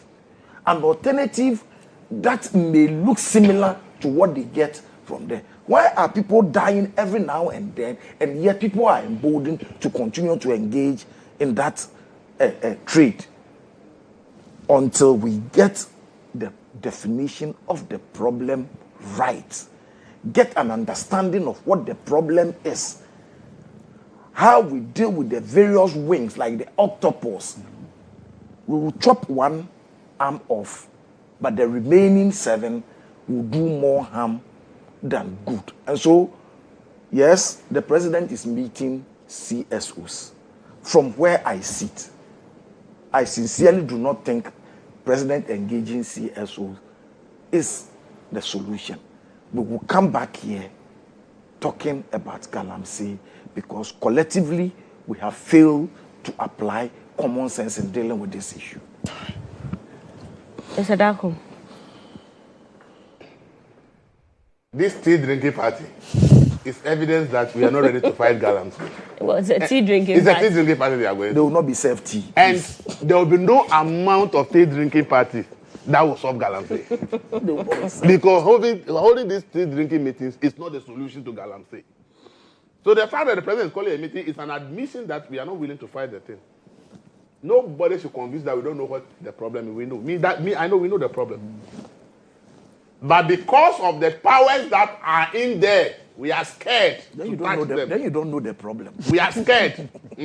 So the will to say, I know A, B, C, D are into this thing, but I don't care.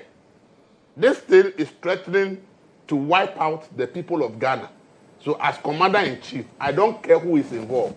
I'm going to descend on everybody. That is where the problem is. I have said it. 16 years from President Mills to current John Mahama. President Mahama was the vice president of Mills, right? Yeah. President Mills died, he took over for 4 years. Galamsey was there from President Mills. It worsened under President Mahama, is fully in charge. It worsens under Akufo-Addo as president. And it is still worse today. 16 years of the same strategy is not working. And you are sitting here and say deploy military police. That is a failed strategy in the first place. Because you applied that same strategy for 16 good years and they are not yielded any meaningful result. Because if there are any meaningful results, we will not be here today talking about tea drinking party for Galamsey. We will not be here talking about it. The truth of the matter is that, see, if we have a president who says, I don't care who is affected, and calls the heads of the security agencies, I'll give you 6 months. If you can't bring this under control, I'm firing you as head of the security agencies and replacing you. Until I find the rightful person that will make sure that we get this thing done, I'm not going to rest. Then you know that something is happening. But you know, because the politicians even actually control who even get positions in the military and all the other places, the military will even be scared. They are not sure whether the president will not do them in. If after they have gone to do this thing, some politician will know, hey, president, you have to sack these people. No. You understand it?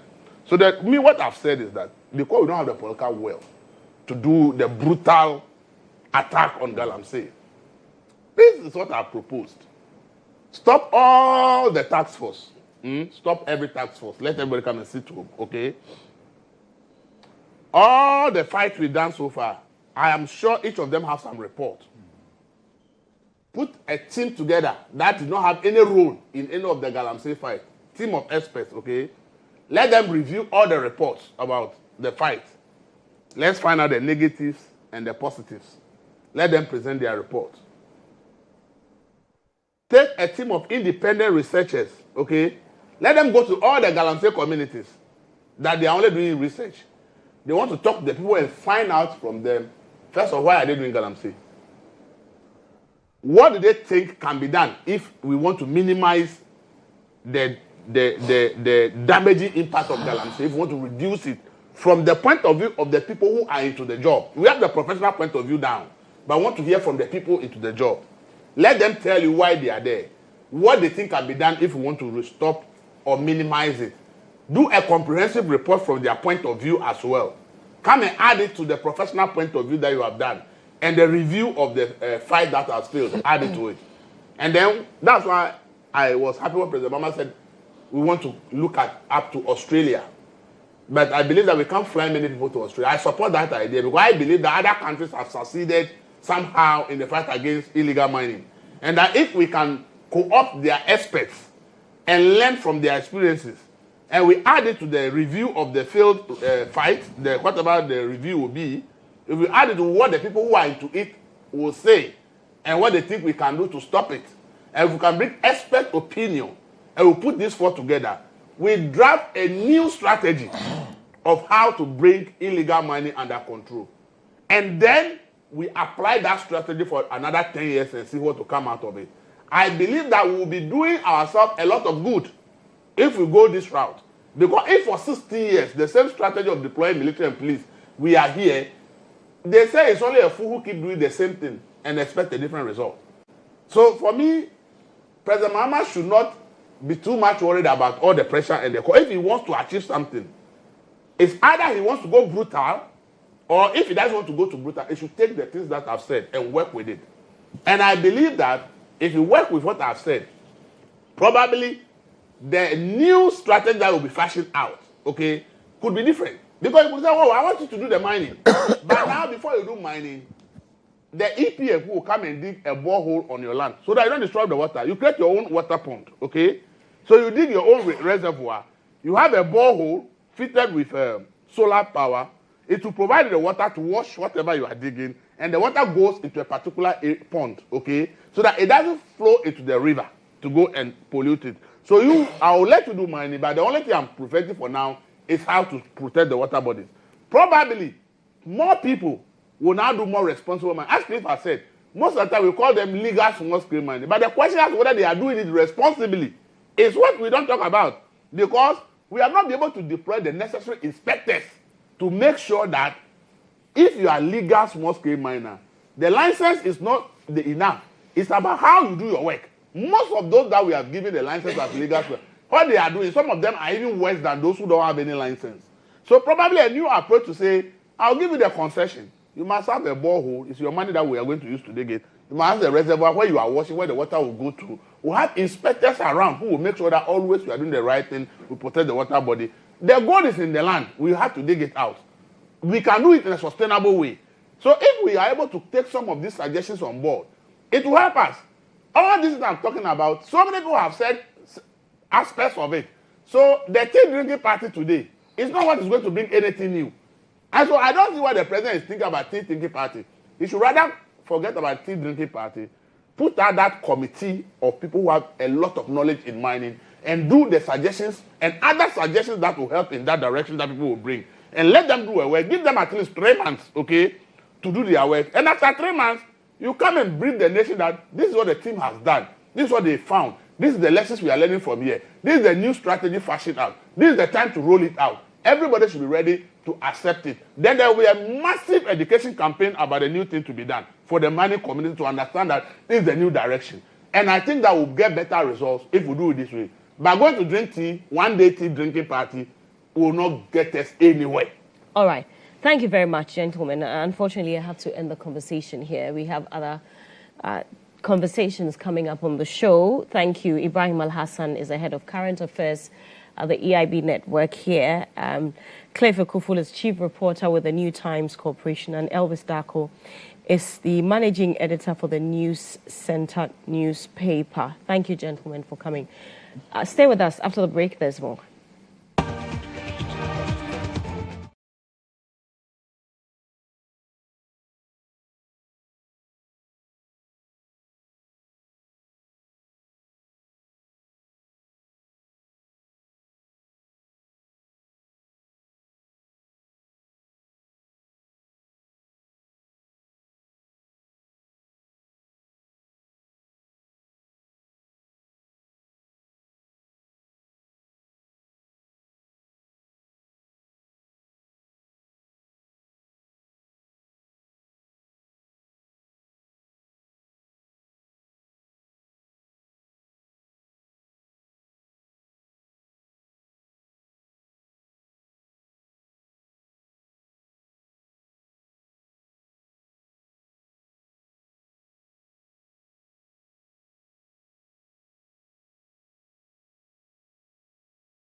You know, we're getting into a conversation about the Church of Jesus Christ of Latter-day Saints, and I'm excited to be hosting 3 people from the church to talk to us about their general conference. This will be the second time for the year, because it's twice every year, right? Mm-hmm. All right, so I have in studio Philippa Sean. Philippa is serving as a family services missionary in the Kaneshi stake, and just next to her is Dennis Aserifi Banzi, who is Deputy National Communications Director for Accra East and West Coordination Council, and Francisca Kuloko is First Counselor to the Kaneshi Stake Relief Society. So, gentlemen and ladies, welcome.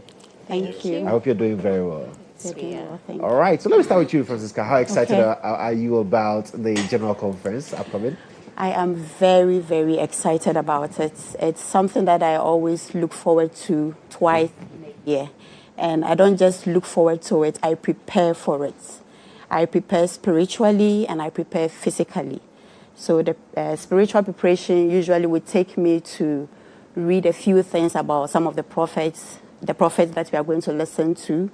And then the physical preparation also goes with when the day is there, I make sure that I don't have too many things to do so that I can find time to watch. Absolutely. And Philippa, what does it mean to you personally?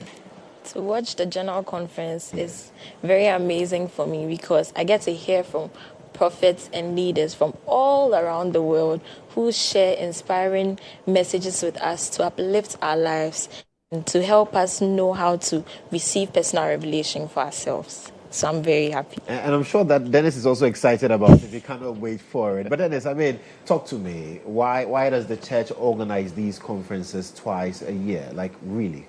Right. So as a member of the Church of Jesus Christ of Latter-day Saints, it is always my dream to usher myself into the conference. You know, it is important for us to have these conferences being done twice in a year.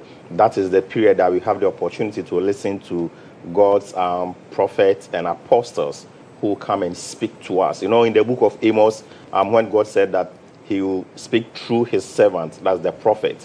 So what God wants his children to know here on earth, he revealed it through his servant, the prophet. So during this period, we are able to get answers to our questions. So every member of the church, you know, prepares spiritually and physically to await this day. That's in the first weekend in the month of April, and then the first weekend in the month of October. So tomorrow we are looking forward for an exciting conference, spirit-filled one.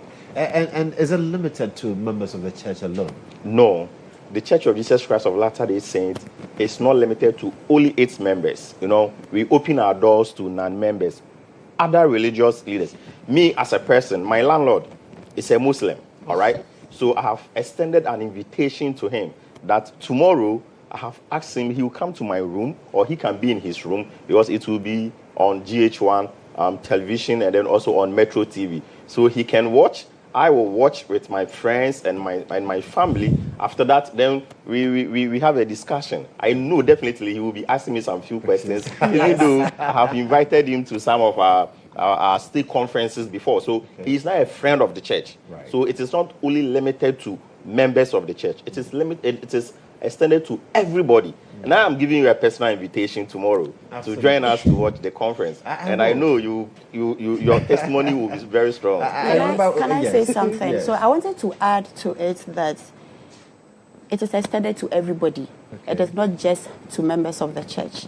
And I promise you, if you make time to listen, you would find something that is very meaningful, that will speak to you, to maybe the questions that you would have in your life. Maybe there are certain things going on in your life that you are wondering how to find solutions to it. You would be able to find an answer if you find time to watch the conference. It's just for 2 hours. Oh. So we are beginning tomorrow.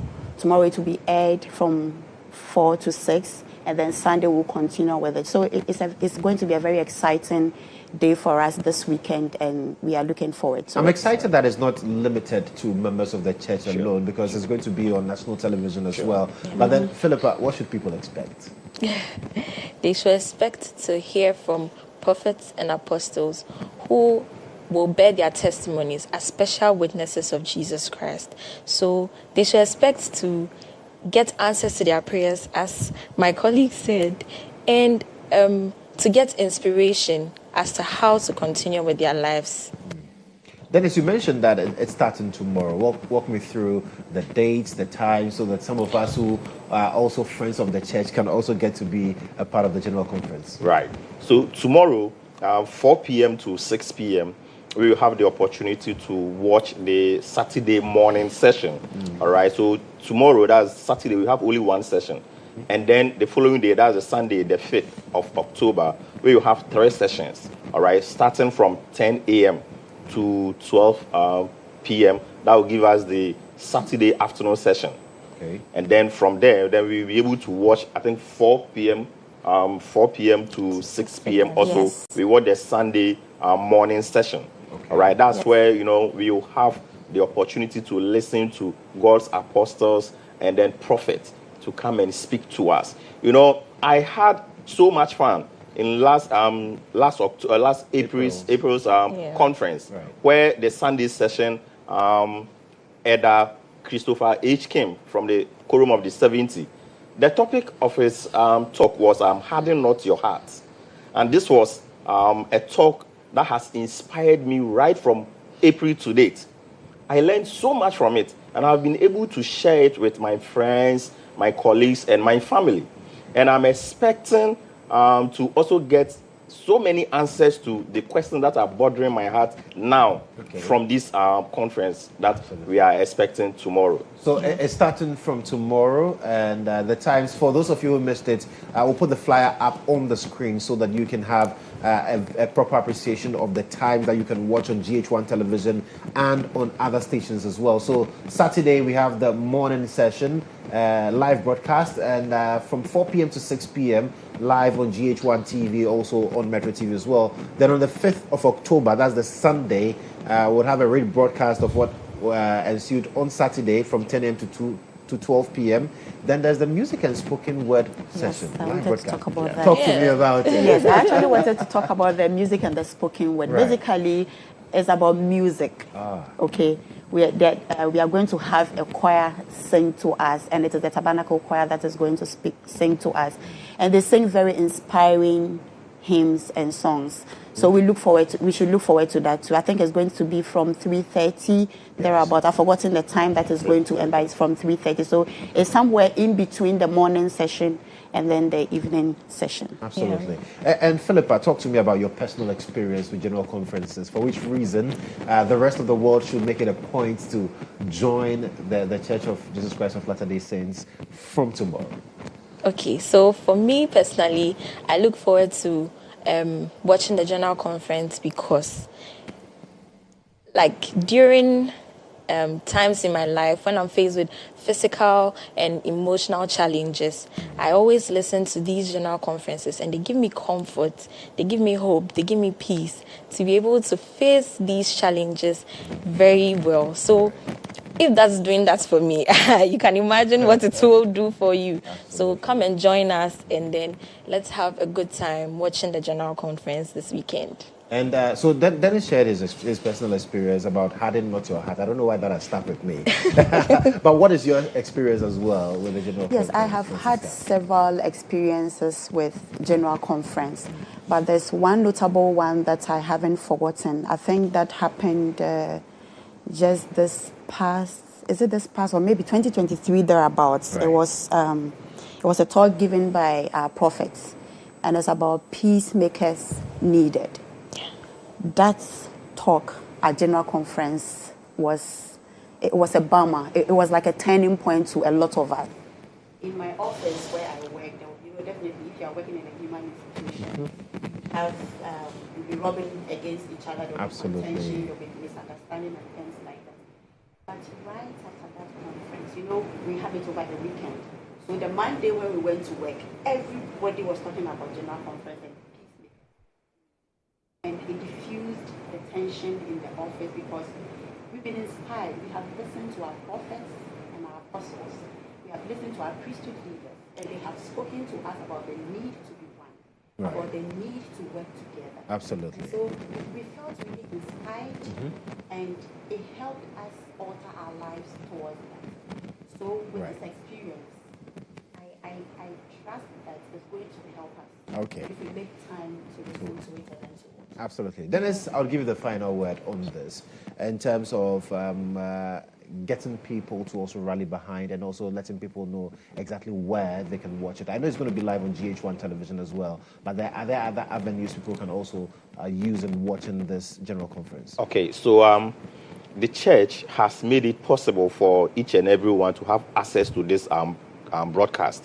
So on radio, we are having about 3 radio stations that will also pick the feed. Okay. All right, so we are looking at Star FM in Accra, and then Empire FM in Takoradi, and then A1 Radio in Bolga.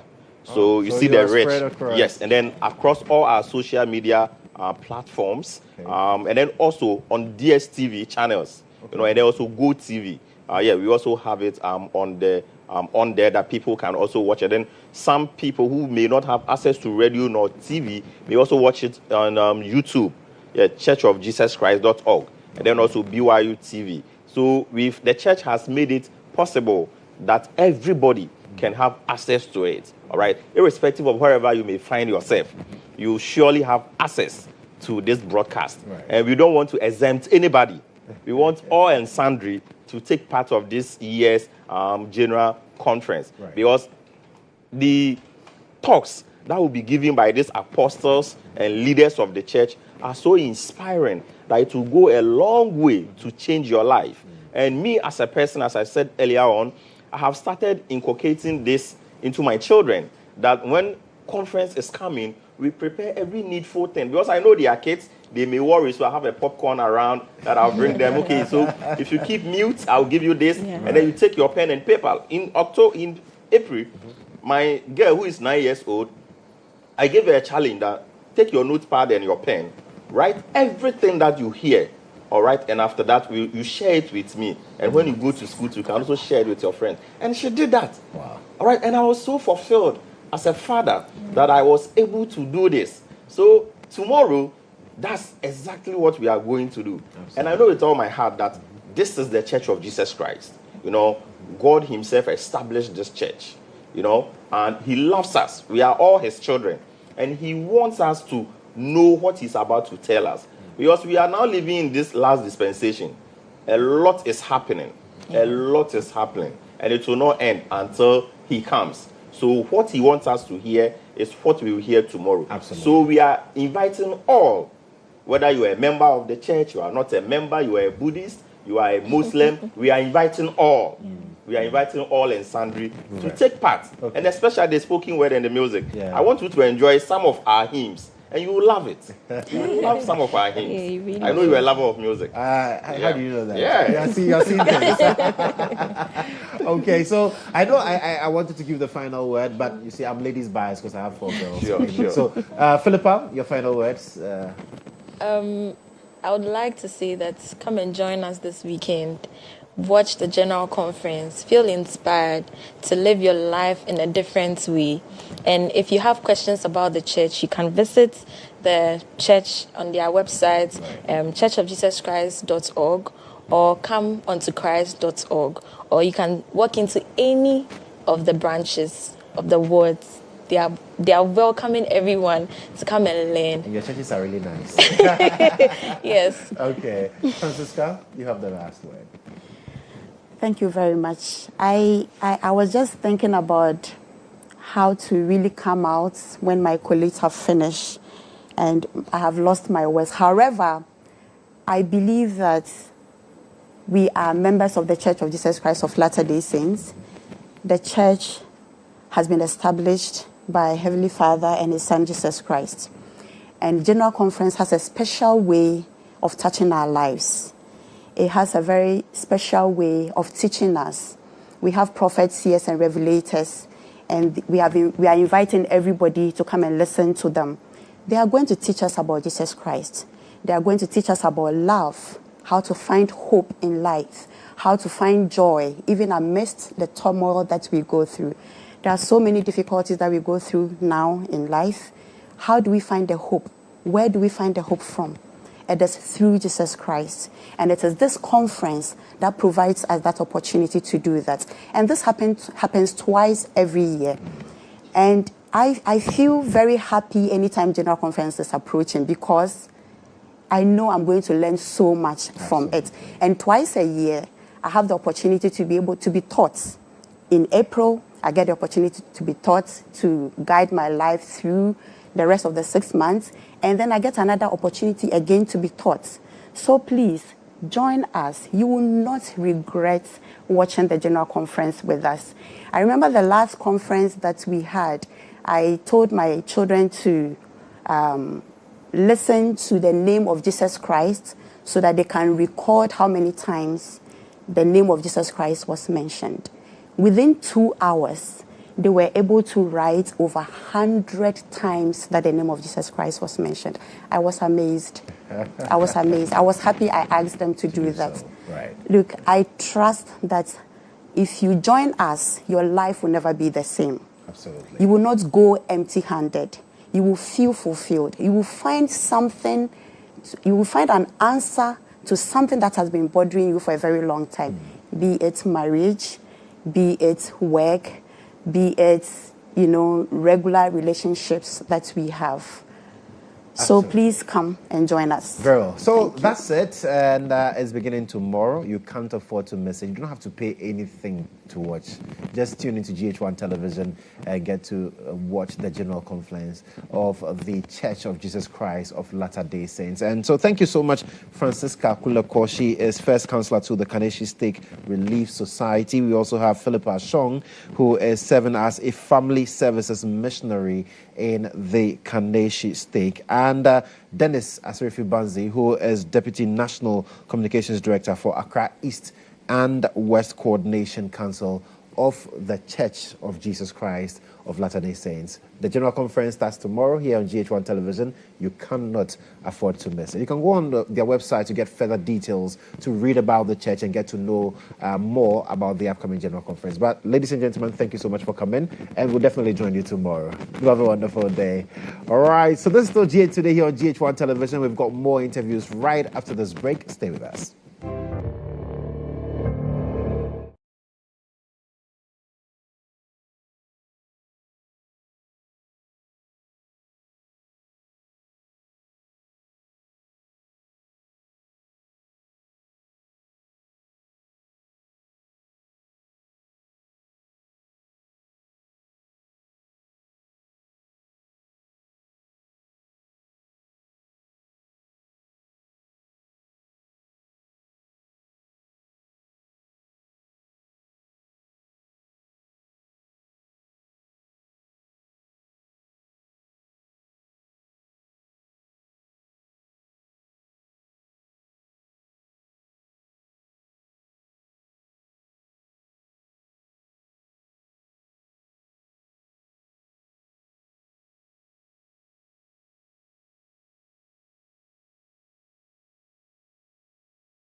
television. And my next interview is going to focus on a blend of art, business, you name it. This man has seen it all. I mean, let me just tell you something brief about my next guest. I mean, he's got, French, Ghanaian roots, and then he's working somewhere in North America. The guy's been all over the place, and he's doing great works in terms of bridging the gap and also, putting Ghana on the map some way, somehow. And he's known, and this is what I want to tell you, that he's recognized as a serial creative and impact projects developer. Yeah, I know you're also as confused as I am. He will tell us more about it. Gary's in the studio. Gary, welcome. Yeah, thank you very much, Joshua. When you told me, when I was told your surname is Yanks, I'm like, okay, he doesn't look Yankson. Oh, yeah? No, I do. That's my real name, funky name, from here, yeah. So how are you doing? I'm great. Very happy to be here with you guys and in Ghana for my first time, connecting with my heritage and developing, a lot of stuff over here. So I'm really happy. Right. First time? First time ever. How does it feel? It's very intense. Emotionally, it's particularly something that I was expecting for a long time, and it's happening. So you cannot imagine. Sure. So what brings you to Ghana? Well, the connection with my family first, of course, and also some ventures that I want to push and develop more. So there are a few ones. An IP that I'm developing in animation and other business ventures, so collaborating more and building bridges between Ghana and Europe and North America. So that's why I came. I wanted to meet some clients, entrepreneurs, and creatives over here. Mm. And how's it been so far? How long have you been here? 2 weeks. It's been a short and very intense journey. Right. So half business, half family, meeting all the uncles, aunties, cousins, brothers. Everybody wants to see you. Yeah, but that was great. Mm. So I've done many things already. I've accomplished what I wanted to accomplish during this first trip. So now I look forward to my next venue, my next coming over here. So you have quite a unique story. Mm. So how did all of that lead you into cultural entrepreneurship now? Well, because I grew up with the two identities, a European, an African, so what I call European, Afropean, sorry. So, because they are Afro-American, right. But Afropean. So, as an Afropean, I was looking for my Africanity or my identity. So that brought me to look for it and look for models. But in France, when I grew up in the 90s, there were no models in terms of black representation on TV or anywhere else outside artists. So that brought me to that, and my mother, she was working in creative centers and organizations, so I kind of grew up with it. Now I have the deep feeling that the creative things and creative industries is the most precious treasure that we have here as human beings, because it gathers people, it makes us dream, it makes us improve and share and feel a lot of emotions. So that got me started, and then at first as an artist. And then I wanted to push more. So I started to build my own businesses around my activities, and one, another, and many others. And I'm sure that before coming here physically, you read about Africa, about Ghana, you saw things online, and you've been here for some time now. In this past couple of weeks, what is your impression about our industry when it comes to our creatives here? So my impression and what everybody knows, Africa is now on the map and it's going to be the future, especially for the creative industries. This is it. The youth really want to develop it, and the youth is creating businesses because they're creating their own jobs, right? And we see now what hype we have around the world regarding the African music, African fashion, African lot of stuff, and especially West Africa is something that I deeply believe in. So now I know why, because I've experienced myself, not just right. Seeing it, just meeting people across different countries and stuff. I've been here, I felt it. I think there's something really strong over here that we need to spread to the world. So that's going to be probably my mission for the next few years. And what is it going to take for all these beauty you see here to gain prominence in Europe? Because quite a number of creatives here are finding it quite difficult to break into the European markets and all of that. Practically, what would it take? Key partnerships. That's the number one thing. Key partnerships, like meeting the right person and developing partnerships. So first, like human relationship, of course, but as well like agreements and clear agreements, clear strategies, and go-to-market strategies. So you need to frame everything business wisely. That's the number one thing, and as well like probably like switch a little bit and adapt a little bit what is done here to fit to the international market. So that's what we call like the market fit, right?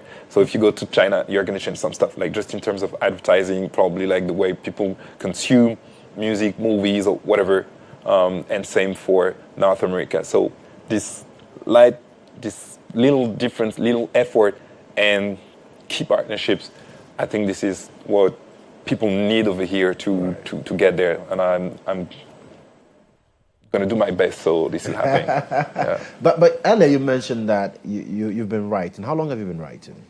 I've been writing for 6 years now, 5 years. Yeah, right. 5 years. So I first wrote a book, and now I'm writing mostly scripts, and so I would define myself as a script writer.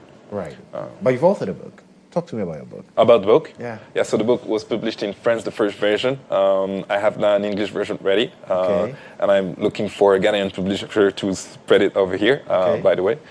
So the story is about my own journey. So as an Afro-European growing up in Paris suburbs, with, as I said, like no black models to look up around it. So I was kind of lost. So my identity was built around the hip-hop culture, which is black created. Now it's universal, great, but it's black created, and it's bringing a lot of our cultural heritage, right? So the book is entitled Be Hip Hop. So it's the journey of a young Afro-European like building his identity through the hip hop culture and getting at a level where, you know, now this person has a different look on the world, the geopolitical reality, and as well like business, because you know what hip hop teaches us is like do yourself, be you, and keep improving. So that's the kind of mentality I'm sharing in the book, and you know it's more like a témoignage, testimonial, and very philosophical in a way. So I had good feedback already, so that's why I want to push it for. Yeah, because I was about asking how the book is faring in France. Yeah, I did great. I've stopped the promotion for personal reasons, so I've did great. The short amount of time I was promoting it, and now I'm working on an adaptation for the screens. Okay. So wow. But more like a fiction thing. So I don't know if you're familiar with movies like Green Book. The Green Book, I mean, or Hurricane Carter, from the with Denzel Washington and stuff like that. So it would be similar to that, but with the story I just shared. Interesting. And talk to me about your animation. At what point did that also feature in terms of you were writing and you're doing scripts writing now? Yeah. When did that come into the play? Ghana? Yeah. Yeah, but the title of the IP is Kwame and the Vibrations. Kwame and the Vibrations. Kwame and the Are Vibrations. you born? Yeah. Ah, okay. So that's it. So it's really like this is an Afro dystopia, Afrofuturism story with two brothers fighting against like an organization leading the world. So it's focused on our Western culture, Western African culture here, and spirituality and how like just with resilience, will, and faith, you can actually make a change. Right. So that's what is it about. And the idea came after many years of reflection, and I was encouraged by a friend of mine. He's here in Ghana, and it's an animation studio. So I'm supported by this kind of partners, for example, over here. So I wanted to be an international collaboration between Ghana, France, and other countries, so maybe Asia or North America, to be able to take it to where I wanted to be, because I building it as a very ambitious project. I'm sure that there are quite a number of people who are watching us this morning very interested in the work that you're doing. How can they reach out to you? Well, I'm very connected digitally, so internet, there's my website, GaryYoungson.com, Okay. 2 R's at Gary, just little So it's GaryYoungson.com. Gary, Yes. two R's. 2 R's and 2 Y's in a row because of Gary Youngson. Yeah. Gary Youngson, Yeah. okay. So that, and then I'm on different platforms, Instagram, LinkedIn, whatever. So I'm very looking to meeting new persons, especially creatives, entrepreneurs, investors, artists. You're open to collaborations as well? Yeah, of How course. long are you staying? Well, as I said, I stayed for a couple of weeks, so actually this is my last day, but I'm moving back tomorrow, but I'm going to come back very soon. So, I get prepared for the next moves over here. So I would be more than happy to reach out to great souls, and including you. Absolutely. Okay. So it's Gary Youngson, Gary2Rs.com. People, that's the website people can go to, and they can reach out to you on Instagram and all other social media platforms with the name Gary Youngson. Yes. Absolutely. Gary, thank you so much for coming. Yeah. And I appreciate you. And let's look forward to some partnerships as well. Okay, great. Thank you. All right, so that's Gary Youngson there. And you can, if you're interested in the work he's putting out there, his book, he has a French version, but he has an English adaptation as well, and is going into animation. So all the creatives, this is time to come on board, and let's have a beautiful collaboration between Ghana and France, and then also explore the world at large. GaryYoungson.com, that's how you can get in touch with him. But let's do some birthdays now. Let's celebrate some beautiful ones who are celebrating their birthdays today. If it's your birthday, happy birthday to you. This one says, happy birthday, CEO of GL Beauty Parlor. May your aspirations, hopes, and dreams be fulfilled, and may you attain new levels of grace. God bless you with good. And that's from Berla and Angela to you. Happy birthday.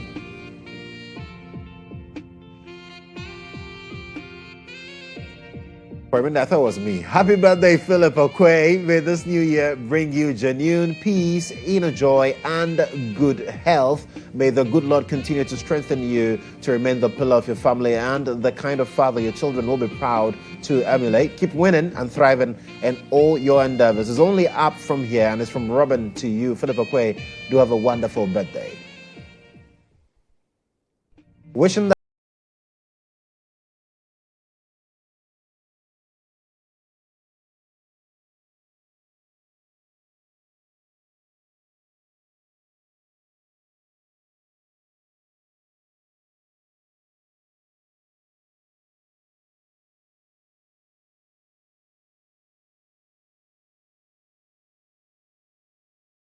day be filled with joy, happiness, and all your favorite things. You're truly priceless, and we're excited to see you grow and thrive. The entire Inusa family wishes you a magical birthday, Aisha. We love you so much, and we pray that Allah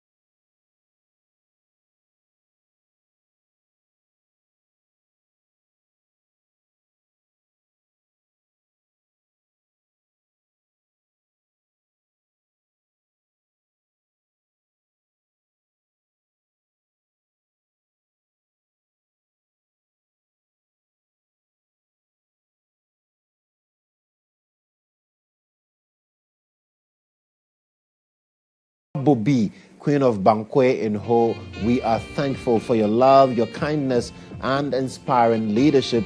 May God bless and elevate you always. Keep shining your light. We celebrate you with pride.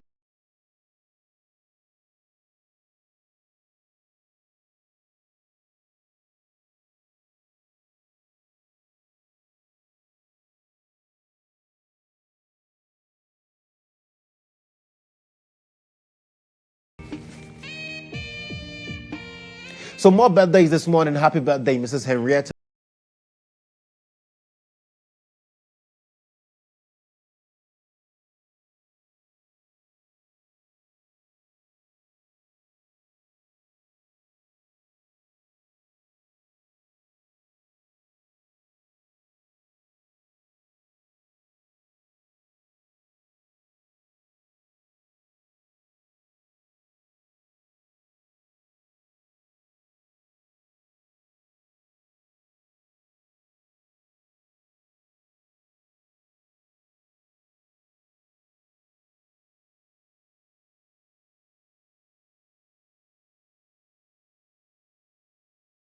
Grateful for your company. I am Joshua Kodjo Mensah, and like Serwaa said earlier, I'm taking a short break, but I will return to your screen shortly. Don't miss me too much. Do have a wonderful weekend.